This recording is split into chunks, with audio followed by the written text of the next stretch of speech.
1,000 players simulate civilization, rich and poor. And yes, y'all seen the time on this video right. I know that probably say 3 hours, bro. But look, I have been told that this is one of the greatest YouTube videos of all time. And I'm not trying to miss it. I'm ready, bro. This is a big ass commitment. I'm watching this whole in one sitting. In the biggest social experiment in Minecraft history, I scattered 1,000 people across 2 massive islands to simulate a realistic civilization. The players were given no help or guidance, and just like in real life, if you die, you remain dead forever. Oh! Now each player has the freedom to do whatever they want. Starve for food, become a dictator, and build a society. I'm a dictator. Bro, have y'all ever heard about that like experiment at a college in like California or something like that, where if you put people in a position of power, even if it's just like a vacuum type shit, they had essentially made these college students prison guards to other college students, and the people empowered the prison guards. Even though it was an experiment, they ass like abused it completely. Like physical abuse, everything. I don't know. That's one of them things that always stuck with me. Like no matter what it is, bro. Even in Minecraft, to become dictators? Hell going on? To do whatever they want. Starve for food, become a dictator, and build a society. That's low-key lit though, I ain't gonna lie. At least as best as they can, because while one island is a rich, green paradise, the other one... You're kidding me. ...is a barren wasteland. It's up to each player to work with what they've got. Will there be peace between the islands, or will there be war? Hell no, we gotta slime y'all. We gotta slime y'all up, bro. Like, with all due respect. Will there be peace between the islands? With all due respect, bro, hell no. You can't give me one good reason as why a person of this island, I wouldn't just attack these motherfuckers. If y'all ain't trying to integrate, cause they try to come up with some loopholes where like, oh, if you weren't here originally, you don't get the full thing, bro. Hell nah, we going straight to war. I promise y'all that. I promise y'all that. And them boys down here, they don't really got no reason to like allow these people to be in their land. Like, oh no, it's about to get tea. It's about to get tea. Or will there be war? What ended up happening is the single most amazing story arc I've ever seen. All I will say is pick a nation to root for and enjoy the video. Damn, I don't present to you the rich and poor. I can't pick it. I can't pick it. Player civilization experiment. Created by Ish. Don't forget, if you want to participate in these videos, join my Discord server, and of course, subscribe to my channel. I'll try to participate one day. Right, we got 1,000. Good luck, everyone. 500 on each. Oh, y'all can't see it. It was the beginning of day 1, and all 1,000 players began to explore their new homes. What is this place? We'll go back in the corner. Before the first day, I had made everyone choose randomly between Island 1 and Island 2. And I didn't tell them that one of the islands, the first one, would be a barren wasteland. Hey, you guys having a good time? No. There's nothing here. Please tell me where the trees are, bro. I cannot find anything. It didn't take long for the people who chose Island 1 I'll be mad as hell, boy. I'll be mad as shit. to realize they had made a massive mistake. I hate this place. I hate this place. I hate this place. Players realized that building civilizations on Island 1 would be particularly challenging, and not only because it was empty, but because some parts of it were completely uninhabitable, like the snow biome. Oh, no. Damn. He died already? A massive volcano that could erupt at any moment. Ooh, I'm not going down there. This volcano also happens to heat up all the water on the island. Okay. This... All right, these in hell, bruh. They already lost 19 people. What? Killed a lot of people. Damn. Now, to begin building civilizations, the players needed to find a tree. Please tell me where the trees are, bro. Wood is an essential material, and without it, you really can't do anything. Now, luckily for Island 1, there was one tree on the island, and it was pretty big, too. But, of course, it was completely surrounded by boiling water. You've got to be kidding me. Meanwhile, let's go over to Island 2. You got their ass. Yo, look at them, bro. They just look rich, bro. They just like, look at these, bro, with they shields and they paddle boats just rolling away at that water, bro. Like, oh, hell no. I can't root for these people. I can't root for them. Hey guys. Yeah, I'm rooting for the underdogs. Call me basic. I don't care. Life on Island 2 was beautiful. The terrain was green, the trees were plentiful, and the water was normal temperature. Open for business. Solid water? It's from the ocean. Are you trying to make me drink ocean water?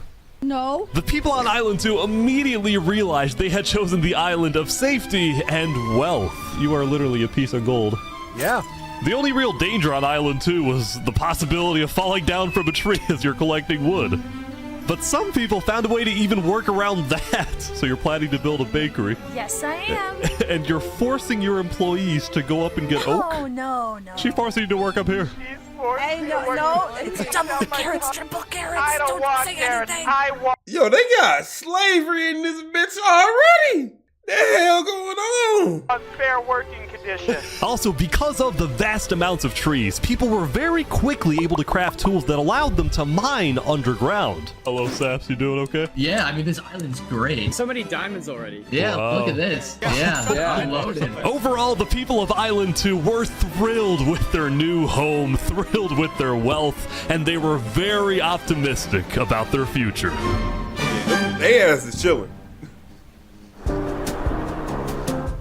By the end of the first day, players on Island 1 had finally reached the big tree. You realize how high up you are? Oh yeah, no, we're not scared. No?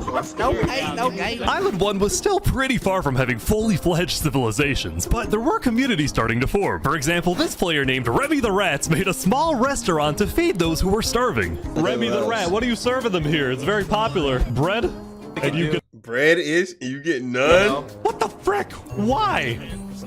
Hey, wait, hold All up. Like, yo, I ain't gonna lie. If I'm on this island and a nigga trying to sell me bread and it's one of him and it's about 30 of us, bro, there's no way, man. There's no way. If you ain't serving the bread, cook. Like, bro, we starving and you trying to run up a bag. Like, bro, you deserve it. Cook. If you ain't serving it for free, cook, bro. them here. It's very popular. Bread? And you get what the frick? Why? Wait, is this a bread line? Damn. I also got word that there was a small group of people who had chosen to settle in a weird location. People at the volcano. What type of people would choose to live on a volcano? Nah, the view is guys. nice, though. Hello. If you would have liked the soul tree from Avatar, that'd be nice as hell. Welcome to the mafia. This is Lingolini, and he had recruited about 20 people to join his Italian mafia. His goals were very simple: make friends and get rich. Hold on, Ish, can we tell you a little secret? We found some netherite. Oh, really? Yeah, don't tell anyone though. We're trying to keep it between us. We'll check back in with these guys later, but in the meantime, on Island 2, They about to there extort were the hell out of actual that boy, huge some of the bread. civilizations starting to form. I don't care about power. I don't care about government. I just want to make a nice place for my people to live. This player named Calmy Cass was the Okay. leader of about 50 people in a nation she named the Cass Coalition. And a coalition it was of very different types of people, including pirates, bankers, Canadian cartels, bakery owners, and their employees. I want fair working conditions. How much even being paid to work up here? Paid? People are getting paid? Now, later in the day, Island 2 would face its first conflict. What the heck? Hey, you guys can't be destroying the beach. Who are you? A group of about 20 people were extracting sand from the shore right next to the Cass Coalition. Cass was obviously not happy about this, but these people didn't care because they... I mean, what the you gonna do? Like, realistically, what is she gonna do? Who made you the leader of the land? Your ass is not the Lorax. You do not speak for the sand. were from a Leader of the land, speak for the sand. Wait, hold up. much bigger nation called the Commonwealth. Wait, on some like Walking We're Dead actually type stuff? 5 nations combined into one, so we have strength in numbers. The Commonwealth was a massive civilization that was formed on day 1 when 5 distinct groups were close enough to each other that they just decided to come together and unify under one nation. As a result, the Commonwealth had a government with 5 leaders at the top and over 150 citizens. We're going to turn this mountain into our city currently. Ah, okay. The Commonwealth leaders were very ambitious and wanted to make make the Commonwealth the most beautiful, the most respected, the most powerful nation on Island 2, even if it came at the expense of others. I mean, I don't want to sound too corny, like get too deep into it, but isn't it a little bit funny that if a war on this island is going to start, it's going to be because of land, and over there it's going to be because of resources? Like over here, they ain't got nothing to fight about. They literally fighting over land that, realistically speaking, she shouldn't even care about. But on the other island, they're going to start cannibalizing dudes, bro. So they get Overall, crazy. by the end of the day, Island 2 was much further ahead than Island 1, as expected. Obviously, but yeah. let's see what happens in the following days. They low-key building though. I see my boy working some gold on. How did 4 people die over there? As players logged back in the next day, nobody was expecting that the beginning of day 2 would end up having one of the most consequential moments of the entire event. Revy the Rats was running his restaurant when he received a visit from a player named Spoon. Does anyone... Knight, I need food, I'm dying. Yo, Spoon. Well, yeah. I do have food. You're private, but I need food. Okay. God, I'm too kind. I care about everyone else before myself. It's such a problem. Now this player, Spoon, was a rising leader on Island 1. He was known for always giving away his own food. But some people started to suspect that Spoon's supposed generosity was merely a method to gain popularity to further his political ambitions. That is, until... Whoa! Oh my god. Yo! Wait, hold up! He got demons! Wait, hold up. Run that back. I need to see like a clean ass replay of that situation unfolding again. Hold up. Run it back. 15 seconds precisely. That is until... Wait, so he just came out of nowhere like also mentally ill type timing. Like what? Right there. Look at that. Someone's attacking Swool. Wait, relax, my boy. Relax. Stop eating the meat. Oh, he's a traitor. Traitor to who? He was trying to assassinate Spoon. Oh no, he tough. Oh no, he tough. Spoon had survived an assassination attempt, which brought him exactly the attention he needed to cement himself as a legend on Island 1. People were drawn to him, and on day 2, Spoon used this leverage to establish an empire named Westhelm. Wait, hold up. These people have made me emperor. This right here is going to be our capital. We're also building a massive coliseum. You mean where people fight to the death? Exactly. What the fuck? Bro, aren't y'all asses like running low on resources? I mean, I guess cobblestone always gonna be there, but like, god damn, bro. We're also building a massive coliseum. You mean where people fight to the death? Exactly. Even though the people of Westhelm were still struggling with food and resources, their motivation to succeed was unbelievably... See, that's what I'm saying, bro. Y'all ass, bro, you shouldn't be worried about no coliseum, bro. You should be worried about what you gonna eat tomorrow. Hi. Earlier, somebody tried to take my life. Someone with this face. But now, he's dead. No way. For the first time, it seemed like the people of Island 1 had hope. The Ballad of Emperor Spoon. Nearly killed by some dude. I'm crying, bro. Island 1 was finally starting to develop civilizations, but not all of them were as motivated as Westhelm. Right next door, for example, was a cult named Nevermore that literally just boxed themselves in and wanted nothing to do with the rest of the world. Quoth the raven, nevermore. And honestly, these guys weren't wrong to be pessimistic. See, some of the people who chose Island 1 had secretly been hoping that when they finally make it underground, they would find droves of iron and diamonds. But instead, they only found a giant layer of lava that stemmed from the volcano and covered the entire island. Damn!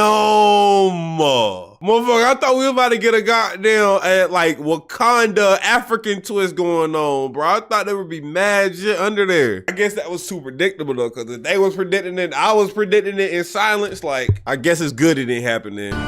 Make that struggle real. Make that struggle real. This lava layer ended up killing a lot of people. Damn. That said, a lot of people weren't necessarily angry at the poor conditions themselves, but more so about the inequality between Island 1 and Island 2. See, even though the two islands had a border separating them, preventing anyone from crossing for now, rumors were spreading about the wealth and the amazing environment of Island 2. Because of this, some people on Island 1 were starting to develop some feelings about the other island. Island 2 might be the better island, but we're the better people. In fact, artists on Island 1 were already soft, making man. propaganda posters, some of which were rather concerning, including a few creations by our mafia leader, Lingolini. Speaking of Lingolini, there was some drama on the volcano on day 2. I just survived an assassination attempt. What? What? Whoa. Mamma mia, help me! I'm getting chased! Lego likes just take me out of nowhere and I had to run down the mountain. It was becoming a pretty common occurrence on Island 1 for people to try to rob or murder as a means to get food or resources. But God damn, bro, you just killed, bro. This was just chilling, bro. Look at it. He probably in his inventory trying to eat some bread. as a means to get food or You know what resources. But happened. Lingolini was not going to let that slide. Well, what are you gonna do about that then? I put the hit out on him. Everybody in the mafia knows that the Lego likes is an enemy of the mafia. But then, during our interview... Go get wait, some. who's coming out over here? There's some people coming Oh, out. those are people from Infernus. They're our allies. Oh, really? Is Lego Lights in there? Lingolini had decided to share his volcano territory with a larger group called Infernus, whose main goal was to preserve and protect the sacred land of the volcano. Yo, always making cults, bro. Niggas always doing sacred shit, bro. Like, bro, what? I spoke with the leader, a player named Seneca, who described herself as the Queen of Infernus. We are a nation of the flame. We have to treat the volcano with the respect it deserves, and we hope we can work with Lingolini to do just that. Seneca and Lingolini agreed to protect each other in case of an invasion and use the volcano's height and flowing lava to their advantage. If anybody tries to attack us, we'll kick them out like a Koopa shell. Now, speaking of invasions, on day 2, the Cass Coalition was approached by an army of boats. Ooh, when y'all saw. We're under attack. It looked like for some reason the Commonwealth was coming to attack. No, we can't fight this. We gotta run. Get everyone out. Get everyone out. Yo, Slide! But after a few moments of panic, it turned out to be just a group of immigrants who had gotten lost. We are not here to invade, I swear. immigrants who got lost and they got diamond armor. I'm so sure. But I didn't do anything. I just followed them. You brought them all. I didn't do anything. Okay. The leader of the migrants, a player named 3 Below Zero, profusely apologized for the scare, and then the migrants took off. What's going on, Cass? I know they didn't mean to do that. I'm telling my people not to worry. Glad to hear. What type of leader is that though, bruh? Y'all ain't have no type of defense plan. They was there and they wanted to slide. Bro, y'all was cooked. I was cooked.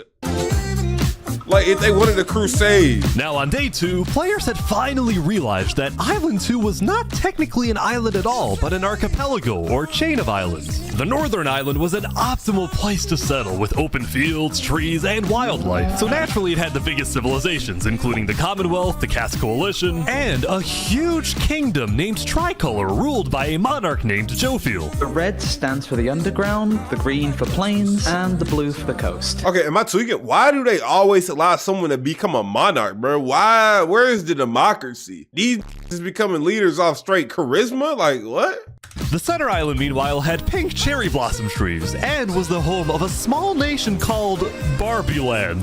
What is this? Here, easy to invade. Oh god. It's fantastic. Okay. Is that And women lastly, only? The southern island I was always thought big, women's but kids. also extremely dense, flooded with jungles and swamps. As a result, nobody really wanted to stay there, although I did find one person. Saps, what is this? Can't you tell? This is my vacation home. How's this a vacation home? I don't see any lawn chairs or furniture. There's no Hey, roof. hold your horses there, cowboy. It's not done yet. Saps was one of the few players who chose not to join any civilizations because he didn't want to get dragged into politics and drama. Still, he made lots of friends across Island 2, his best friend Flux actually being the second in command of the migrant group. Speaking of, 3 Below Zero and the migrants had finally reached their destination all the way up north. Now, other than accidentally invading the Cass Coalition, these guys seemed pretty insignificant. But little did people know, this new civilization was about to change the entire world. Say what? Say what? We are blessed to live where we live. So you said world instead of and island? we intend to use it for good. We are enlightened. We are the light. We are Luminara. The migrants had decided to call their civilization Luminara. They saw themselves as the light of Island 2, the innovators, the inventors. See, the reason 3 Below Zero had chosen this specific location to settle, well, it wasn't by accident.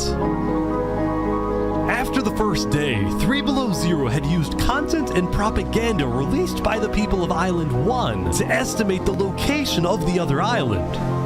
Wait, chat, you can stream this? Yo, my man. Of Island 1 to estimate the location of the other island. He then used a coordinate system to calculate the northernmost point of Island 2. His goal was to settle as closely as possible to the other island so that when the day comes, when the borders drop, Luminara can build a massive bridge connecting the two islands, giving free passage as a sign of good faith to perhaps bring about world peace. Oh!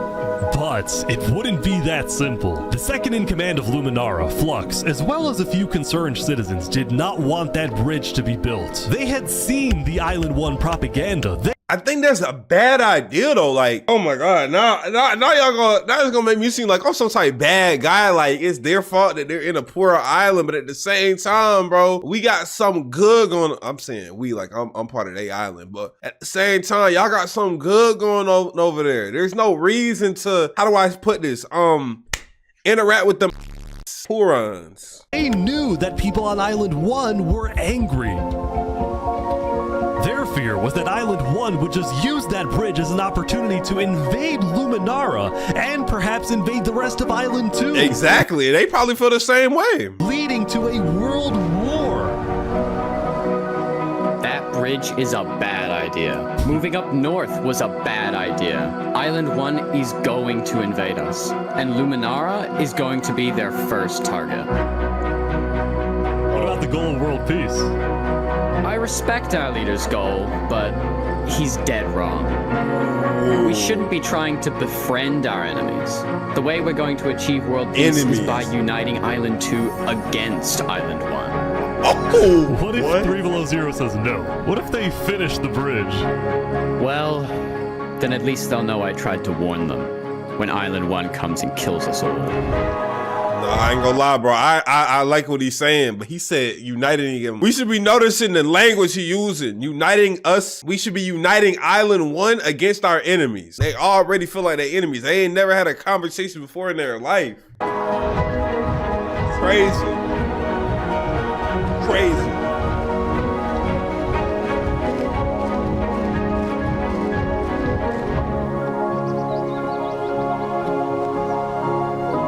As Day 2 came to an end, tensions were rising, both within nations and between islands, leaving people worried about what's going to happen next.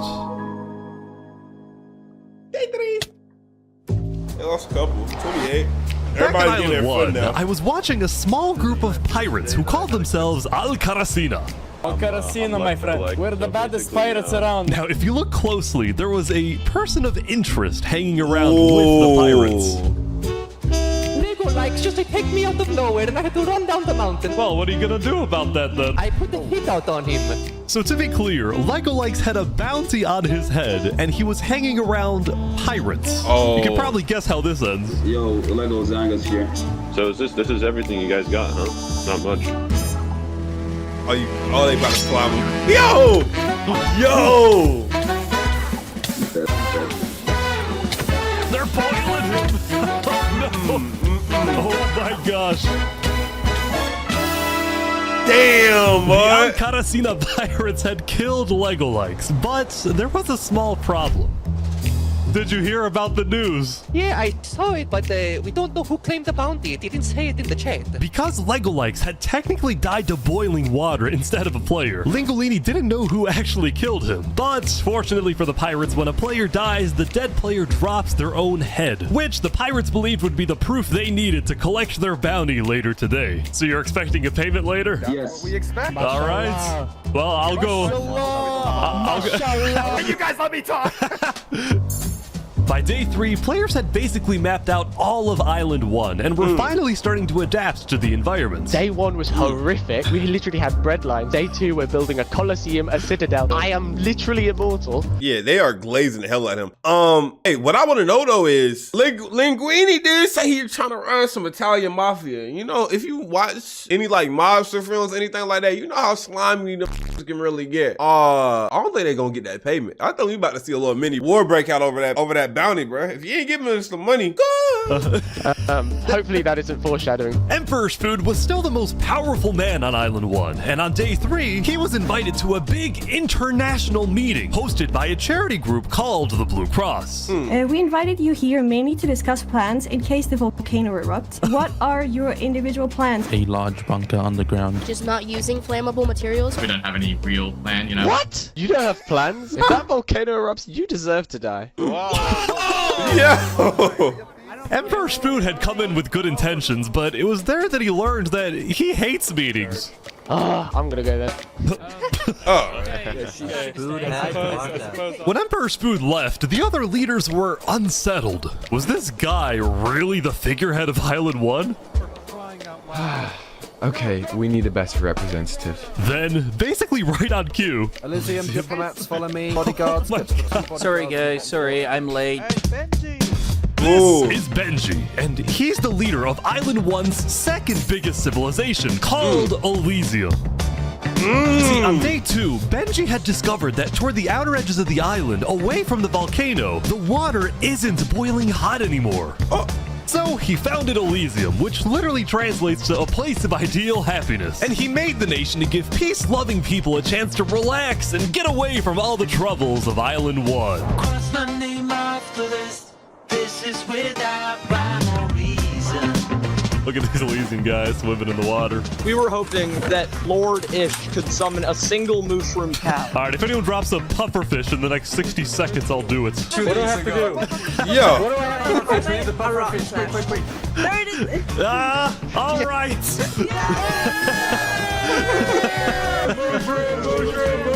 We can kill it for leather! Yo! Now back at the Blue Cross, Benji and the other leaders discussed the possibility of creating a full Island 1 alliance. All the leaders at the meeting, including... I don't think Slup is gonna go for that. I don't think Mr. What's his name? Sloop? I don't think he's going for that. Island 1 alliance. All the leaders at the meeting, including Westholme's representatives, believed that given the harsh conditions of Island 1, an island-wide alliance could be a game changer. But first... Before we make this official, we have to convince everyone else to join. See, there were a few civilizations not present at the meeting, and to complete the full Island 1 alliance, the Blue Cross would have to go out and get them all on board. First was the Alcaracina Pirates, who coincidentally happened to pass by the meeting as it was happening. Hey guys. Hello. They were on their way to collect their bounty from the second nation not yet in the alliance, the Lingolini Mafia. Oh yes, they're waiting. Hello, I'm looking for Mario. Hello, it's me. Ooh, mamma mia! It looks like a small brain. It sure looks like a Lego lights. Meanwhile, the Nevermore close. Also, his ass knew he had to pay. He knew he had to pay, because if you ain't pay right then and there, bro, it's about to pop off. Would be a little bit more difficult to convince, but the Blue Cross said they'd try anyway. Now, as for the fourth and final nation, well, it was a bit of a mysterious group. Their civilization was down south, and they were very isolated and secretive. They were also rumored to have an extremely strict government, but also a large amount of very skilled fighters. As a result, people were kind of scared to approach them, but they knew they had to eventually to complete the Blue Cross Alliance. They knew that if this alliance works out, it wouldn't matter that they all lived on the poor island. All of a sudden, out of nowhere, the most powerful force in the world would become Island 1. At first, First, Island 1 was supposed to lose, but now they were on the verge of turning their lives around completely.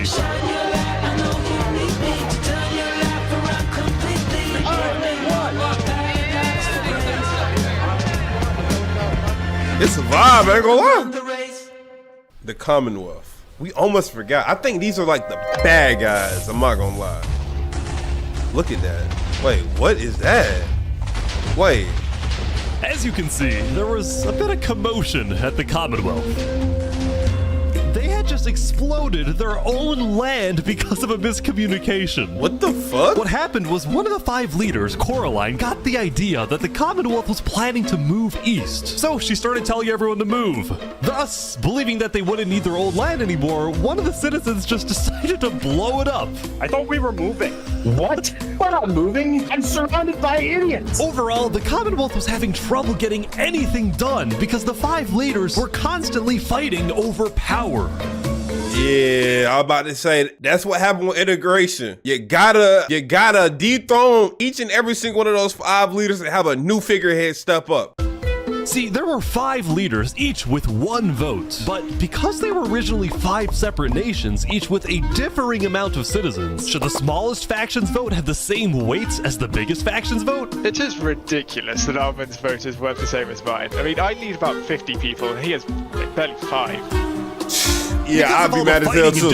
I'd be mad as hell too. This his friend group, and he's been calling it a nation, and now his vote is worth the same as mine. See, shit like that. You know what I'm saying? But hey, something like this exists in the real world. The Electoral College. Commonwealth citizens started moving to other nations like the Cass Coalition. Cass's style of governing, letting people do whatever they want, was making her very popular with her people. I've been with Cass since pretty much the beginning, and she's established a democracy, a true one. Really focused on like letting everybody do their thing. But at the same time, the lack of any regulations had some unintended consequences, like players making strange and ugly buildings. So to solve this, Cass hired a building inspector. I have placed a lot of foundation for a glorious city, basically made out of stone. That way no one can burn us down. However, the building inspector did get a little power hungry.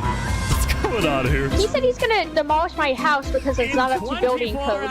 Because it's not up to code. So then, citizens took matters into their own hands. Oh, they about to slime his ass. Oh!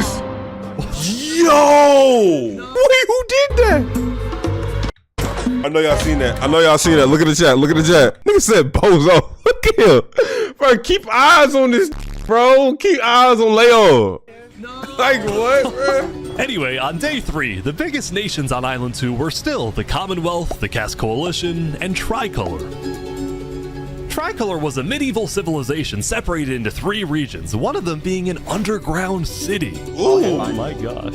Wait, this looks fire. People didn't really know that much about Jofiel and Tricolor because they tended to be more private. Jofiel was more interested in building up Tricolor rather than doing outside diplomacy. But people would still come to Jofiel with all the political news of Island 2. I am so tired of the politics already.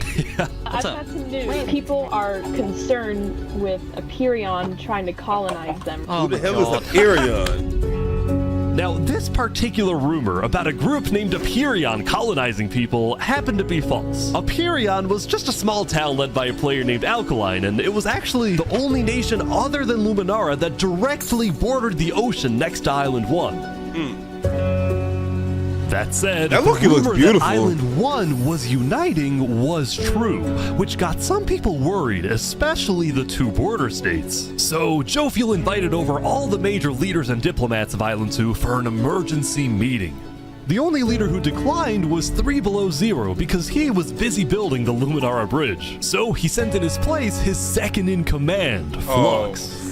Flux, what's your plan here? I don't care what 3 Below Zero says. We need to make sure everyone unites against Island 1. Good luck, sir. And because this meeting was the most important event yet on Island 2, Jofiel invited a neutral mediator, someone who could lead the meeting in a fair manner and wasn't a part of any nation. Saps, where are you going? Apparently they're making me lead the meeting with all the Island 2 leaders. You sound very excited about it. Oh no, I'm not excited. I'm terrified. I'm accidentally gonna cause a war.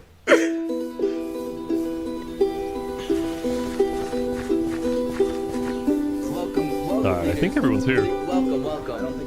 Well, we at the great and mighty Commonwealth are looking forward to a productive conversation. Thanks, it's great.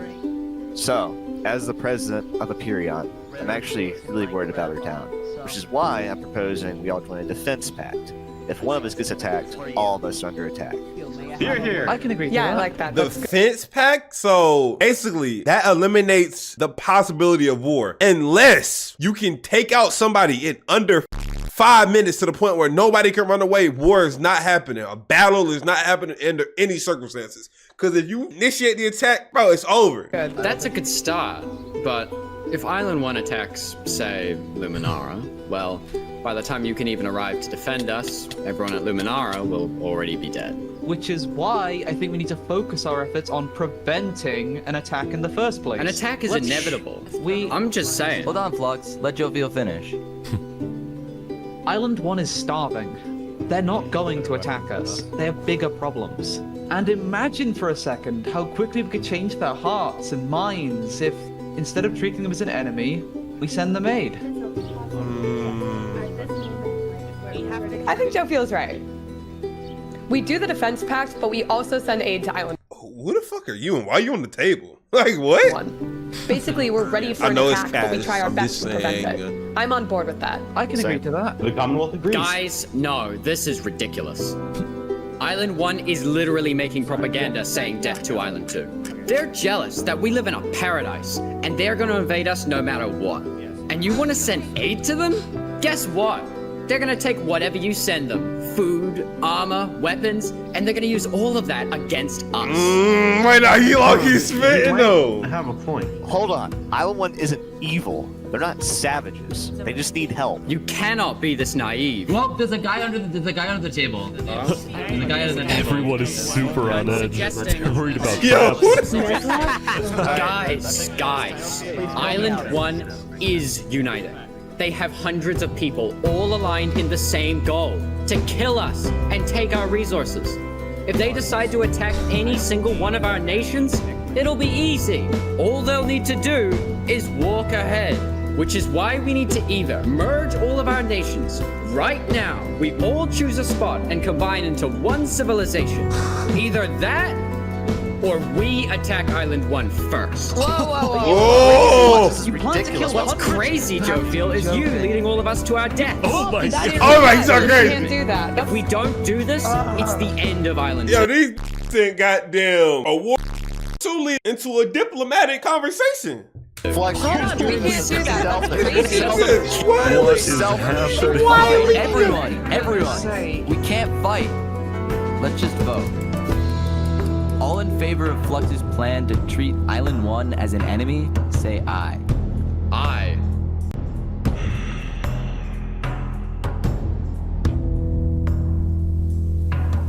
All in favor of sending aid to Island 1.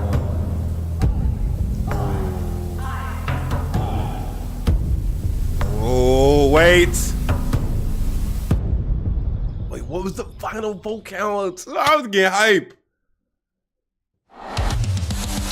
Meanwhile, at West Helm, I ran into something interesting. Our next song is called Island 1.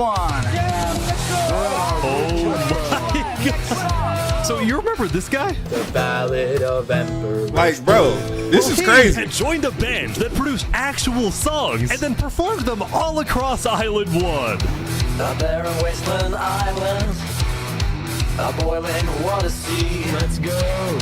And no resources to speak of. This like that mute. This like remind me of mute. Everyone loved the Island 1 I'm gonna just band, shut my mouth. including Emperor Spoot, who found that the music bolstered the morale of his citizens. He believed that a happy citizen is a productive citizen. Facts.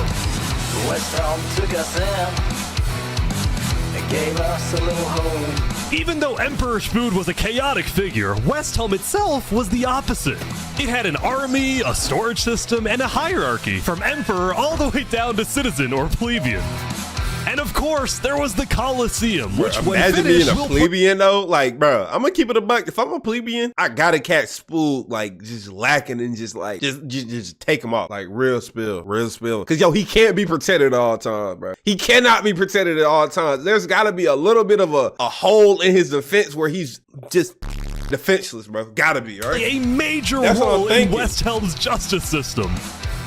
That said, Emperor Spood was not happy when he heard that yesterday, Benji and the other leaders had been talking poorly about him. Okay, we need a best representative. Our final goal is to put Benji Button in here. No, that is a joke. That is a joke. You don't want Benji to die, do you? Well, I mean... Benji and the other leaders were concerned that Emperor Spood is unstable and may one day try to take over the entire island. And their concerns only grew when Spood was caught listening to Napoleon on Spotify. But they also knew that if Island 2 were to ever attack, they needed Spood on their side, so they didn't know what to do. Bro, it's such an obvious thing, bro. I promise you. You take the head of the snake out, everybody under him not gonna know what the hell to do. They're gonna be looking for a new leader because they already installed his ass in under some questionable circumstances. So, bro, you just take him out and install a new leader, bro. Easy. Well, here we in my opinion. How you gonna take him out? And his security detail? That's beyond me. Your support. You're welcome. I'm the best. Glory to West Town.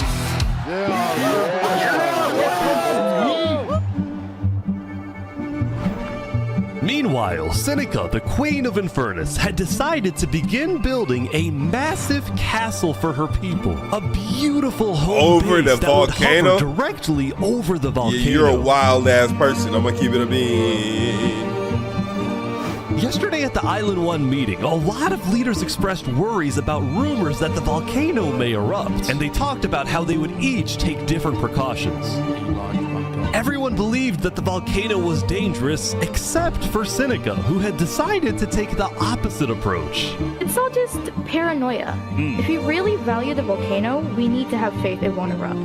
The main goal of Infernus as a civilization was to preserve the sacred land of the volcano. So what better way to show faith and demonstrate loyalty than to make your home right above it? Lingolini, meanwhile, decided to make his home underground within the volcano. Yo, these wildin', bro. They are wildin'. Under the ground, like a Goombas. Lingolini's main goal was to get rich, and having direct access to iron and gold was one reason for him and the Mafia to live there. But it wasn't the main reason. Remember this interaction from day one? Can we tell you a little secret? We found some netherite. Oh, really? Scattered throughout the volcano were pieces of netherite, the rarest and most powerful mineral in all of Minecraft. Not even Island 2 had netherite. It was the single secret advantage that Island 1 had. And the only ones who knew about it were the Lingolini Mafia and Infernus. Now, even though Infernus didn't exactly like how Lingolini was desecrating what they consider to be sacred land, they made a deal with him.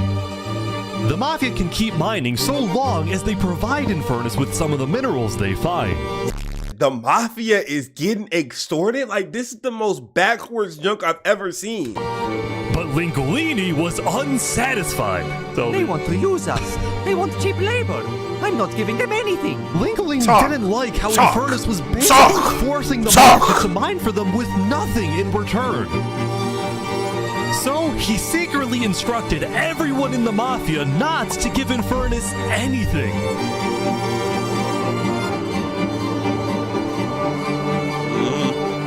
Lingolini's hope was that Infernus never asks for those minerals and forgets about the deal entirely.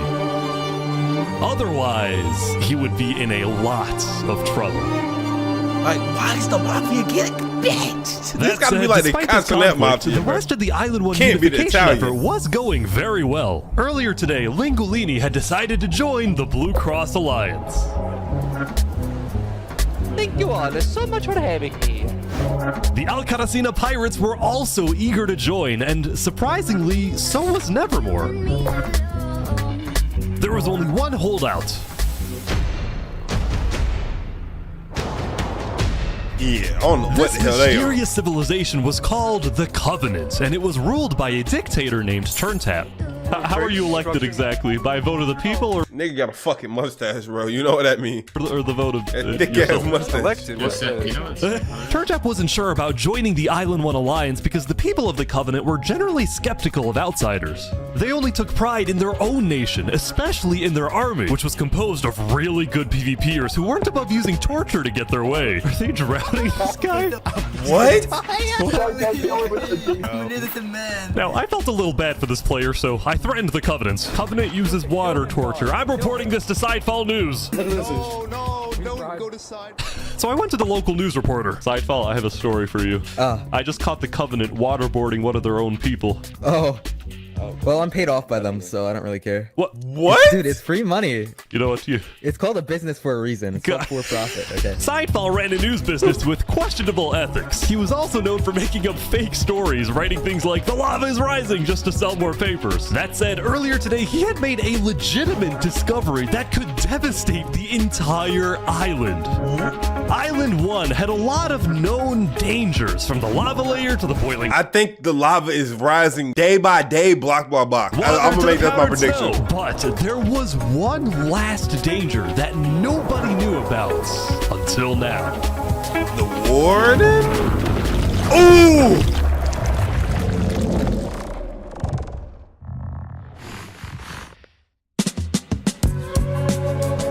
But he about to let it even out. Meanwhile, the people of Island 2 had spent the day building their Bro, I ain't gonna lie, Island 2, like, this storyline is cool and all, but, like, bro, I'm more focused on Island 1, because Island 2, it's just like, bro, these is living in paradise. What else do you want me to see?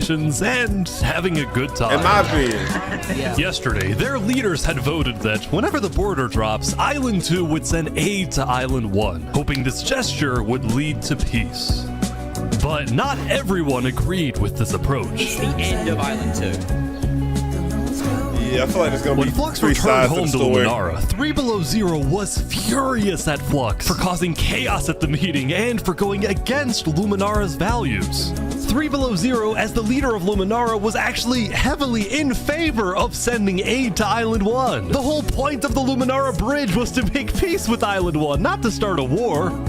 As a result, 3 Below Zero demoted Flux from his position as second in command. Yeah, look at him, bro. He out here wondering. I spoke with Legacy, a citizen of Luminara. Yeah, Flux has been gone all day. People here don't really like him anymore. Flux and his crew had spent the day building a secret bunker under the ocean, a place for them to hide if Island 1 attacks. And then Flux spent the rest of the day helping his best friend, Saps, finish building his home. Despite all the chaos, Saps still reached out to me after I was demoted. Mr. Mediator, what a good friend. Flux over here can be a little unpredictable, but he's my friend, and I know he genuinely wants the best for us. Even though Flux was much like more a ambitious countryman. than Saps, I these respect two it. had become very good friends. So many diamonds already. Yeah, look at this. Yeah, I'm loaded. But just as day 4 was about to come to a peaceful end, something happened that would change the course of Island 2 forever. Talk to me. Talk to me. Dude just used a GTA 5 transition? Like, I ain't gonna lie, that's tough. Jofiel, the leader of one of Island 2's largest civilizations, was walking across Tricolor with her second in command, Seraphim. On some Julius Caesar, what's about to happen? Oh! Yo! Seraphim! What are you doing? Yo! He used the lava. Wait. No, that didn't even work. That didn't even work. Jofiel was burnt to a crisp while fighting Seraphim. What? No way. The second in command of Tricolor had just killed their own leader. And immediately, all of Island 2 went on lockdown. What? Everyone was confused about what caused this to happen. They killed Jofiel. Why? This You're going on the fucking run. He's on the run now, bruh. After Seraphim fled, Tricolor was in complete disarray. That's our leader. Back at Saps' place, Flux told Saps it might be a good idea for him to call an emergency meeting with all the leaders. So, for the sake of the island, Saps agreed to host a meeting tomorrow. But for now, he and many others headed to Tricolor to help them restore order. Bro, that's the most crash out shit of all time. I want to hear Seraphim's part of the story, though. What drove you to do that?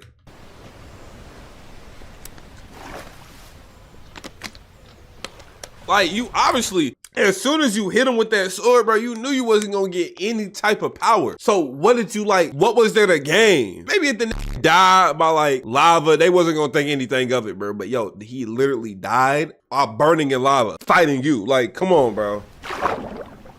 Hell he doing? You not Aquaman, bro. Come on, come back up, bro. Sorry. Damn, 392, 468, Jesus Christ. Now, Island 2 wasn't the only place that would face tragedy. Oh, what? The leader of the Alcaracina Pirates, Noble Bucket, died very suddenly. Alright, they sent me the footage of what happened. Oh, no. He doesn't know the lava layer's there. No! I think I'm dead. I think I'm dead. No! Oh my god. With world leaders dying left and right, the media had plenty to report on. The most trusted news company was from Elysium, called Daybreak Media. We're #1 because we actually report the truth, unlike that bozo Sidefall. And later into day 5, the news would get even crazier. For purposes of unity, the Covenant had finally decided to join the Blue Cross Alliance, thus successfully uniting the entirety of Island 1.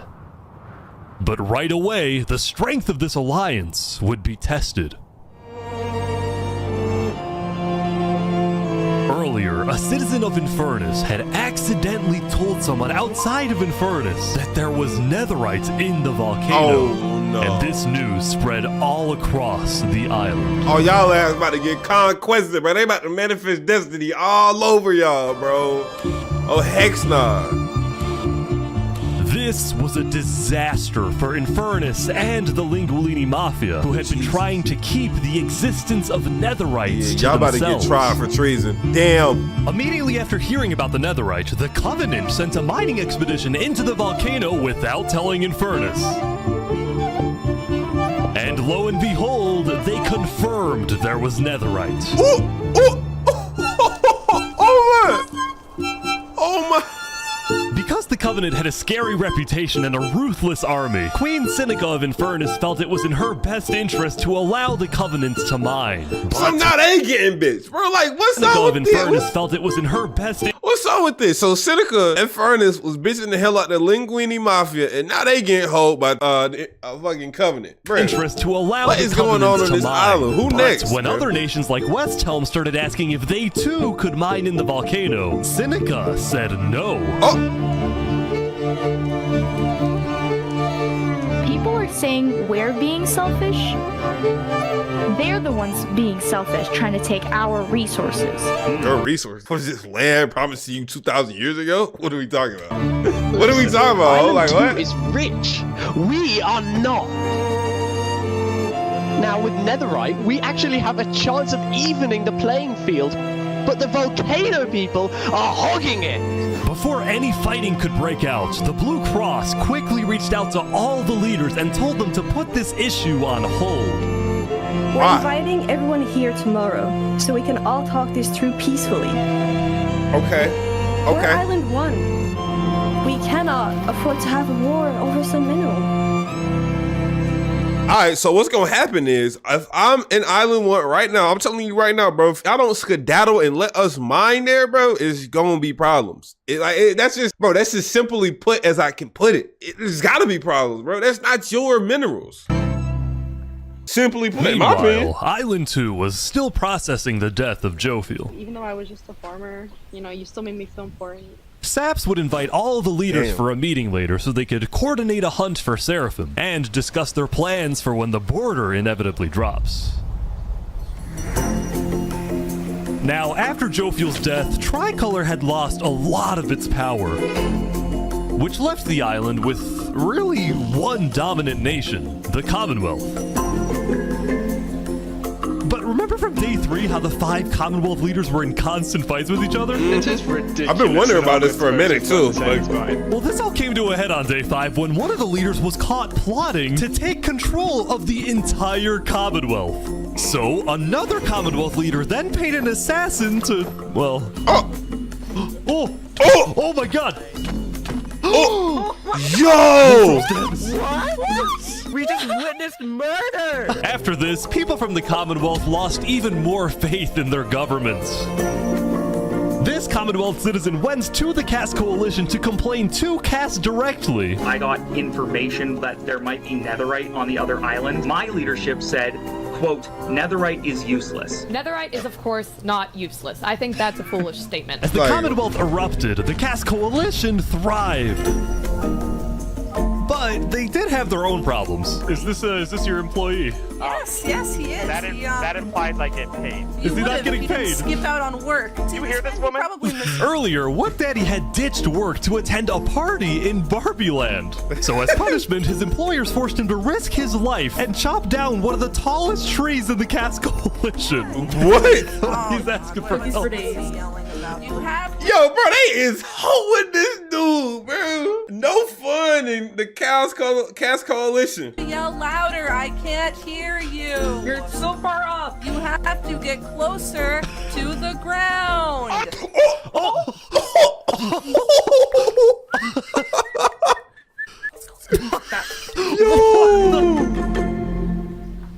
Now, because of this recent tragedy, Cass decided to stay home from Saps' meeting.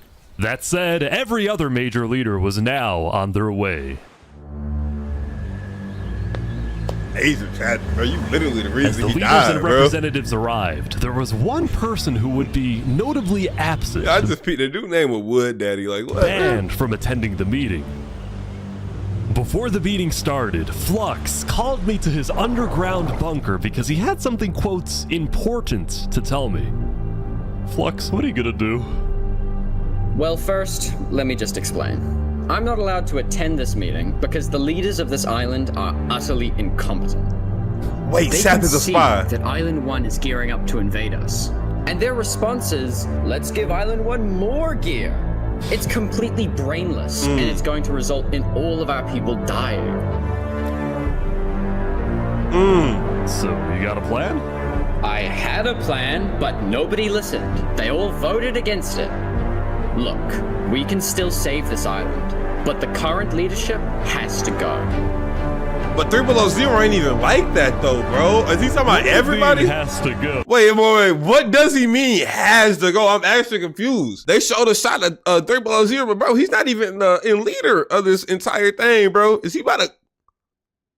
He cannot be planning a mass coup, bro. You don't got motion like that, bro. You don't got motion like that. Has to go. Removed.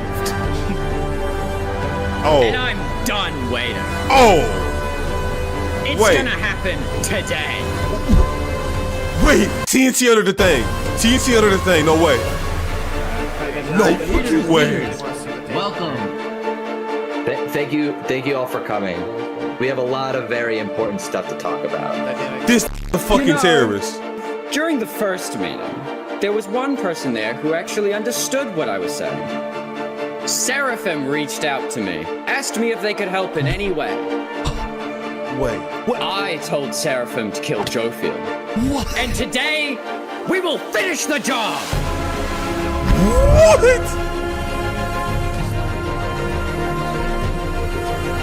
Wait, so Seraphim gets there. What actually happens next? All the Something leadership. I didn't want to do, but something that needs to be done.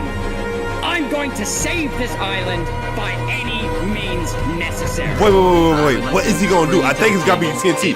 Under the table. Someone, last meeting, there was someone under the table. No one noticed it until like halfway during the meeting, bro. Realistically speaking, that's still possible. Full chaos on Seraphim, please say aye.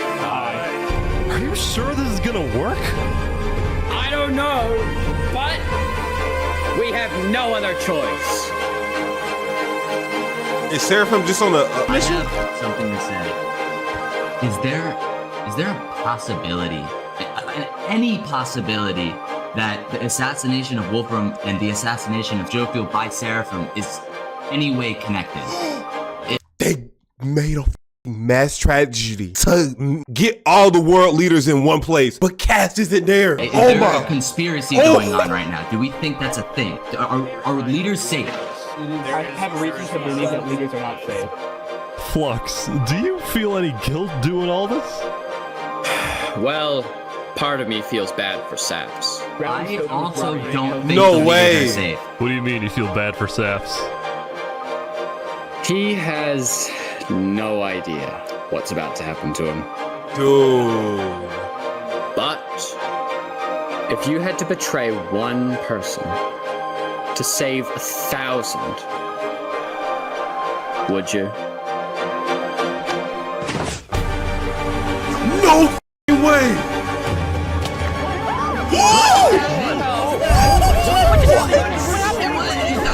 I didn't do that. Why is there a trap? Is this all a setup? Saps? Where's Saps? Where did he go? Did Saps do this? Wait, Saps? You have to find him. Put him down! Kill him! Kill Saps! What?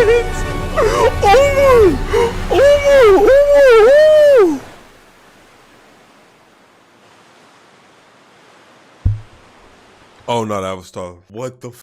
That was tough. Dude, I'm not gonna lie. I was wondering how the hell they were gonna do this. How the f they were gonna make this happen. In my mind, it was impossible. Because I'm like, yo, in my mind, I'm thinking, bro, they gotta be planning something to do with TNT under the thing. Because last time, clearly, the security details ain't securing respectfully, bro. Because you were telling me there was a big ass, empty ass space just underneath the table where anything could have been placed. We could have placed a freaking nuke in it. And what would happen? What would happen? Nothing. Oh my god. Oh my. That was crazy, dog. That was actually crazy. Dude, the way I'm hyped. 453. Damn, the number's getting closer and closer day by day, man. It was a new day, and Island 2 was in shock. Jesus. On day 4, when Saps was in Tricolor helping the people after the death of Jofiel, Flux and his crew had built a trap in his roof. And Saps did not know they had done this. He had been framed by his friend Flux, used as a scapegoat for Flux's plan. But not everybody, dog. Hold on. This is what I want to see, bro. Flux and his crew had built a trap in his Okay, roof. a trap, right? But nothing right there on the other side of the table where he would be sitting, so they're purposefully framing him. Okay. And the thing is, not everything went off. Because they look. had done this. He had been framed by his friend Flux, used as a scapegoat for Flux's plan. 3 Below Zero is still alive. Dynamic is still alive too. So some of them actually lived. That's fucking crazy. But because they had to rush to build the trap, it actually wasn't fully successful. Some of the dripstone, including the one meant for 3 Below Zero, had failed. But overall, the trap still killed the leader of Aperion, Alkaline Alk, a leader of the Commonwealth, Coraline, and 4 other very high-ranking officials from across the island. Yo. The people of Island 2 were devastated, confused, and angry. Our leader's dead. What just happened? After the trap went off, Wait, I ain't gonna lie. Wait. Motherfucker, this is looking crazy. Was immediately caught and killed. Damn! What would a tricolor? But when more people found out about how exactly their leaders died, their anger wasn't really towards Sarah. How exactly their leaders 2023? Wait, dude, this all happened in 2023? It took a year for the video to be edited? Damn! died. Their anger wasn't really towards Seraphim, but toward the person they believed was behind it all, Saps. And it made sense. Saps knew he'd be hosting leaders at his home. It was his roof that had a secret trap. A trap that happened to fit perfectly into the design of the roof. Saps was about as guilty as it was possible to be. Facts. And he ran? That's all the major Island 2 nations, from the Commonwealth to the Caste Coalition to Tricolor to Luminara, declared Saps to be hunted down and killed, while Flux got away with it all. Damn! If you had to betray one person to save thousands, would you?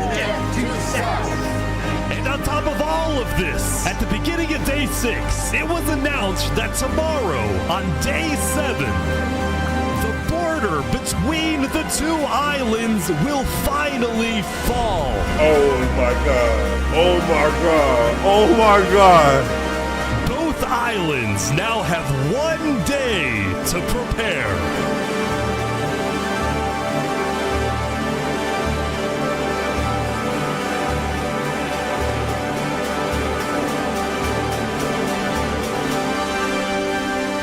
This is getting crazy.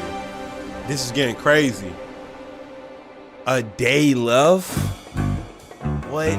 Now, when the people of Island 1 saw the chaos happening on the other island, most just didn't really care about it. A lot of the hatred against Island 2 that was popular in the early days had faded away. That is, except for this player named Oppenheimer, who was determined to take out Barbie Land because in 2023, the Barbie movie had outsold the Oppenheimer movie. I'm building a nuclear rocket that will make yesterday's chaos look like child's play. But when Oppenheimer tried testing his nuke, it went up, and up, and up, and was never seen again. I'm out laughing. Now, day 6 did present some new challenges for some of the civilizations. For example, at Nevermore, what is this? What are you doing up here? I got voted out because they hate me. Oh! Come on! Don't jump! What about me?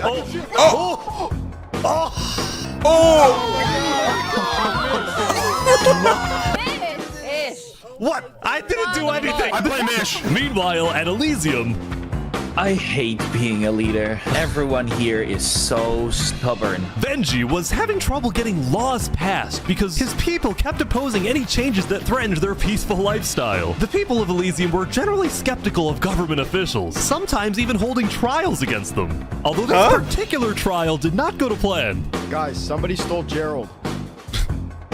Who's The Gerald? mushroom cow, Gerald, has been stolen. Let's go! There they all go. Bro, what the hell? Meanwhile, at West Helm, there was a bit of a food problem going on. Not a shortage, a feud. See, Remy the Rat had opened up a new restaurant right across from the Coliseum, but the food was questionable. Is poison fatal? So his customers had instead started buying their food from another player named Dinosaur. That is, until... Oh my god, Wait, what? Dino's Earth was slain by Taki Mocha 999? Oh, wait. What is he? Permanently closed. All food is now at... Oh! Don't tell me his ass sitting Are here. you behind the murder of Dino's Earth? Anyway, on day 6, the West Helm Coliseum... First, some slimy junk is going on, bro. What? was finally complete. Yeah! What do you plan on using this arena for? Do I actually have to say legally? No? Maybe a little bit of blood will be shed. That's all I can say. While Spood was a popular leader who got things done, he had also developed a reputation of being a little unstable. He said outlandish things, he can't stand meetings, and his justice system wasn't by courthouse, but by combat. This is something Spood's first attempted assassin, Ramsayer, tried to prevent. It's why he tried to kill Spood, and he wouldn't be the only one. I was about to say, I'm surprised Spood ass ain't try to get taken out a couple times, bro. There has been a small but coordinated secret revolution growing in West Helm, with aims to overthrow and murder Spood. The two leading figures are West Helm citizen Ramsay Pi and West Helm's head builder, Knight Arcturus. Ooh. You know, I helped design his Colosseum, not knowing Spood actually wanted to use it for bloodshed. He's insane. The first part of their plan was to take out Spood's second in command, a player named Oo. Yeah. Yeah, that's right. I guess the Second in command down. But Ramsay Pi was immediately chased down by West Helm's You army. could have made something happen, man. Yeah, that's low-key beautiful. They got it. I know. Hold on. No bullshit, bro. Something happened, man. Look at this scene, bro. On top of a mountain, fighting for your life, bro. Getting chased down by everybody. The sun is setting right behind you, but death just keeps on getting closer and closer, and bam, bro. That's a beautiful scene, I ain't gonna lie, bro. With Ramsay Pi I know his heart was Knight racing. Arcturus became the sole leader of the revolution. But he also knew it was only a matter of time before Spood finally— Wait, why the fuck did they do it like that, though? They should have coordinated an attack. Like, y'all know, I don't want to spoil Breaking Bad if you ain't watched it, but like, bro, let's just say a scene in that show, they perfectly timed an attack so that within 3 minutes, 12 people are dead, bro. All across the country. That's what they should have done, bro. Like, I thought Minecraft players knew ball, bro. Out about his That's plans. what I would have done. I ain't gonna lie. I want to make one thing clear. Anybody who is caught plotting against me will be executed in the name of West Helm. Glory to West Helm. Where's your ass?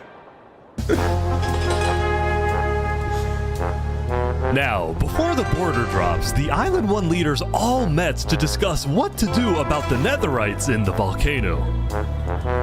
Going into the meeting, people were not happy with Infernus and the Linguini Mafia, who were believed to be keeping Netherite to themselves. Please keep all your weapons holstered at all times unless you absolutely have to take them. The meeting began with West Helm's representative and Spood's newly appointed second-in-command, Spider. We asked if you had netherite, and you lied. You said there was no netherite, that you had looked in it, and that you hadn't found any. Because people were immediately starting to gang up on Infernus, Benji from Elysium tried to keep the peace. Why is it Infernus's job to report on the netherite? There were people literally going into their territory, mine without authorization, and then accuse them of doing something wrong. After some Motherfucker, we supposed to all be one nation. Why you ball hogging the resources? The one thing that's gonna make the fight equal. Cause I don't know. I'm gonna be honest with you. I know I chose the island at first, but I don't know which one I want to win now, bro. Each island got their own problems, but at the end of the day, we all just people. Discussion, Infernus was asked the big question. Will you open up rights to mining underneath the volcano? It is still our land. It is still the place where we live. And of course, trade, things like trade are important, but in terms of opening up the volcano, it is an adamant no. Ooh. Oh, wow. Now, Lingolini, Seneca's biggest ally, was about to speak, but what he ended up saying was unexpected. We have to humbly disagree with Infernus of not allowing anyone else to mine in the volcano. This is Island 1. We're all struggling against the nature and everything like that. Shouldn't we all be allowed to mine wherever we please? Facts. Facts. Yes. Hell yes. Preach. Soon, people started offering deals to Infernus. I believe we'd be open to give you resources since it is your land. But Seneca still said no. The volcano is still our sacred land. We don't want hundreds of people there mining and ravaging it. As a result, Lingolini went even further. On the day one, Mario was here first on the volcano, and we're able to mine there, but it's not fair that no one else can mine. While your queen is over there with the diamond boots, some people don't even have any armor. Eventually, people started using scare tactics. That volcano is insanely active right now. It will most likely erupt within the next few days. I doubt it. No, that's sci-fi propaganda. That's propaganda. And so, after even more discussion, West Helm made a final plea.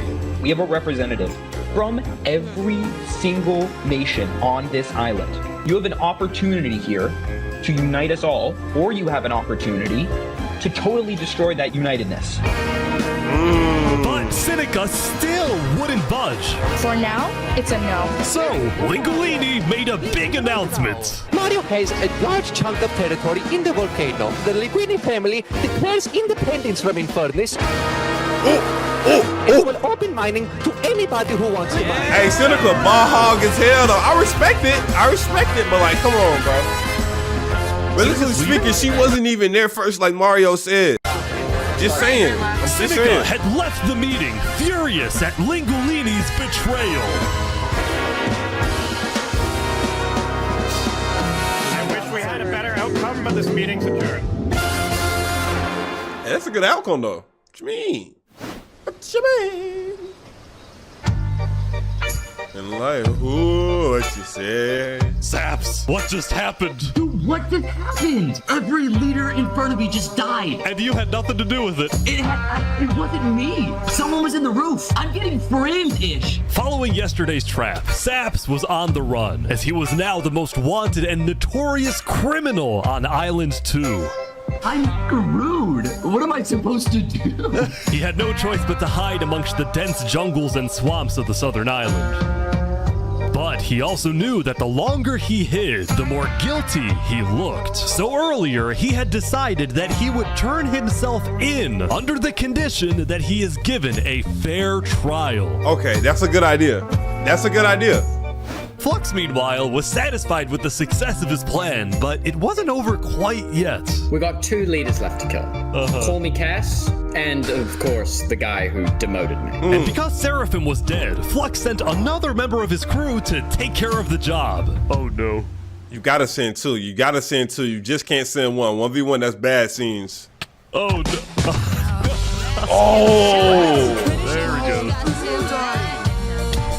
To the world, this looked like yet another senseless assassination. But to Flux, it was the strategic progression toward making the people of Island 2 paranoid. So paranoid that they wouldn't trust anybody, and especially not Island 1. In fact, the new leadership of Tricolor was already preparing for Island 1 to invade. I think we should secure our nation, make sure we have plans when you look how that work? and fighting starts. Would you look how that work? A couple false flag events and look, everybody paranoid as hell. They don't trust nobody. No more peace, love, and happiness. Sending aid to Island 1 was officially off the table, and the construction of the Luminara Bridge had come to a stop. After all these days, Flux's plan was finally working. He played it amazingly too, I'm not gonna lie. Now the Cass Coalition, meanwhile, hosted a diplomatic meeting on Day 6 to try and increase the morale of Island 2 before the border drops. Although Cass herself was too scared to attend the meeting. I want to enter, but my members are telling me not to because there was an attempt on my life yesterday. Right. Because Cass was one of the last remaining major leaders on Island 2, she now had guards with her at all times. Here, I'll trade you armor. Why? Just want to make sure you guys do not die. Please don't die. That said, everyone would soon be tuning into the trial of Saporado to find out whether Saps will be freed or executed. Several nations argued over who would get to host the trial, but like, what can you say though, bro? Like, you got Flux and he got you, bro. He got you. You boxed in like a fish, bro. No Fortnite. There's nothing that you can really say to change their minds, because, bro, it's already cemented in their minds that if it's not you, then who is it? And I'm not sure if y'all noticed something, like, and it's like mirroring the real world heavily, bro. People never want to have an answer of, we'll never know who did it. They rather frame someone innocent and put them in jail for life rather than having no answer at all. They rather have a false peace of mind than no answer at all, bro. Commonwealth ended I think he's cooked. I ain't gonna lie, bro. We've made this beautiful venue to show the world that the Commonwealth is still the strongest. Dude, I want to play Minecraft now. This game has got me fucking hugged. But first, Down in the mines, they all been searching for something. I might find. Down in the mines, why is it up here? Removing the warden up. No. What the hell?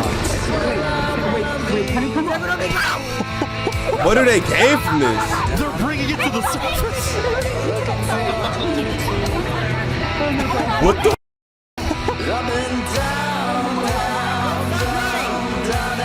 That's like bringing Thanos up from the goddamn Titan Earth for no reason. What do you gain from this? We got goddamn anarchists in here. Don't need this. But I can't see. They made it rising lava? Oh! So remember that discovery that Sidefall made?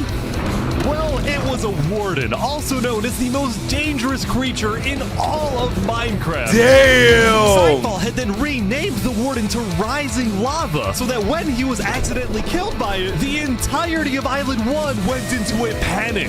Oh, hell no! Lava's not rising, but this is just as dangerous. No, this is crazy, what?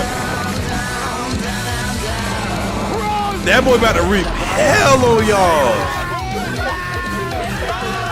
The warden had been unleashed onto Island 1, going from place to place, terrorizing civilizations. Oh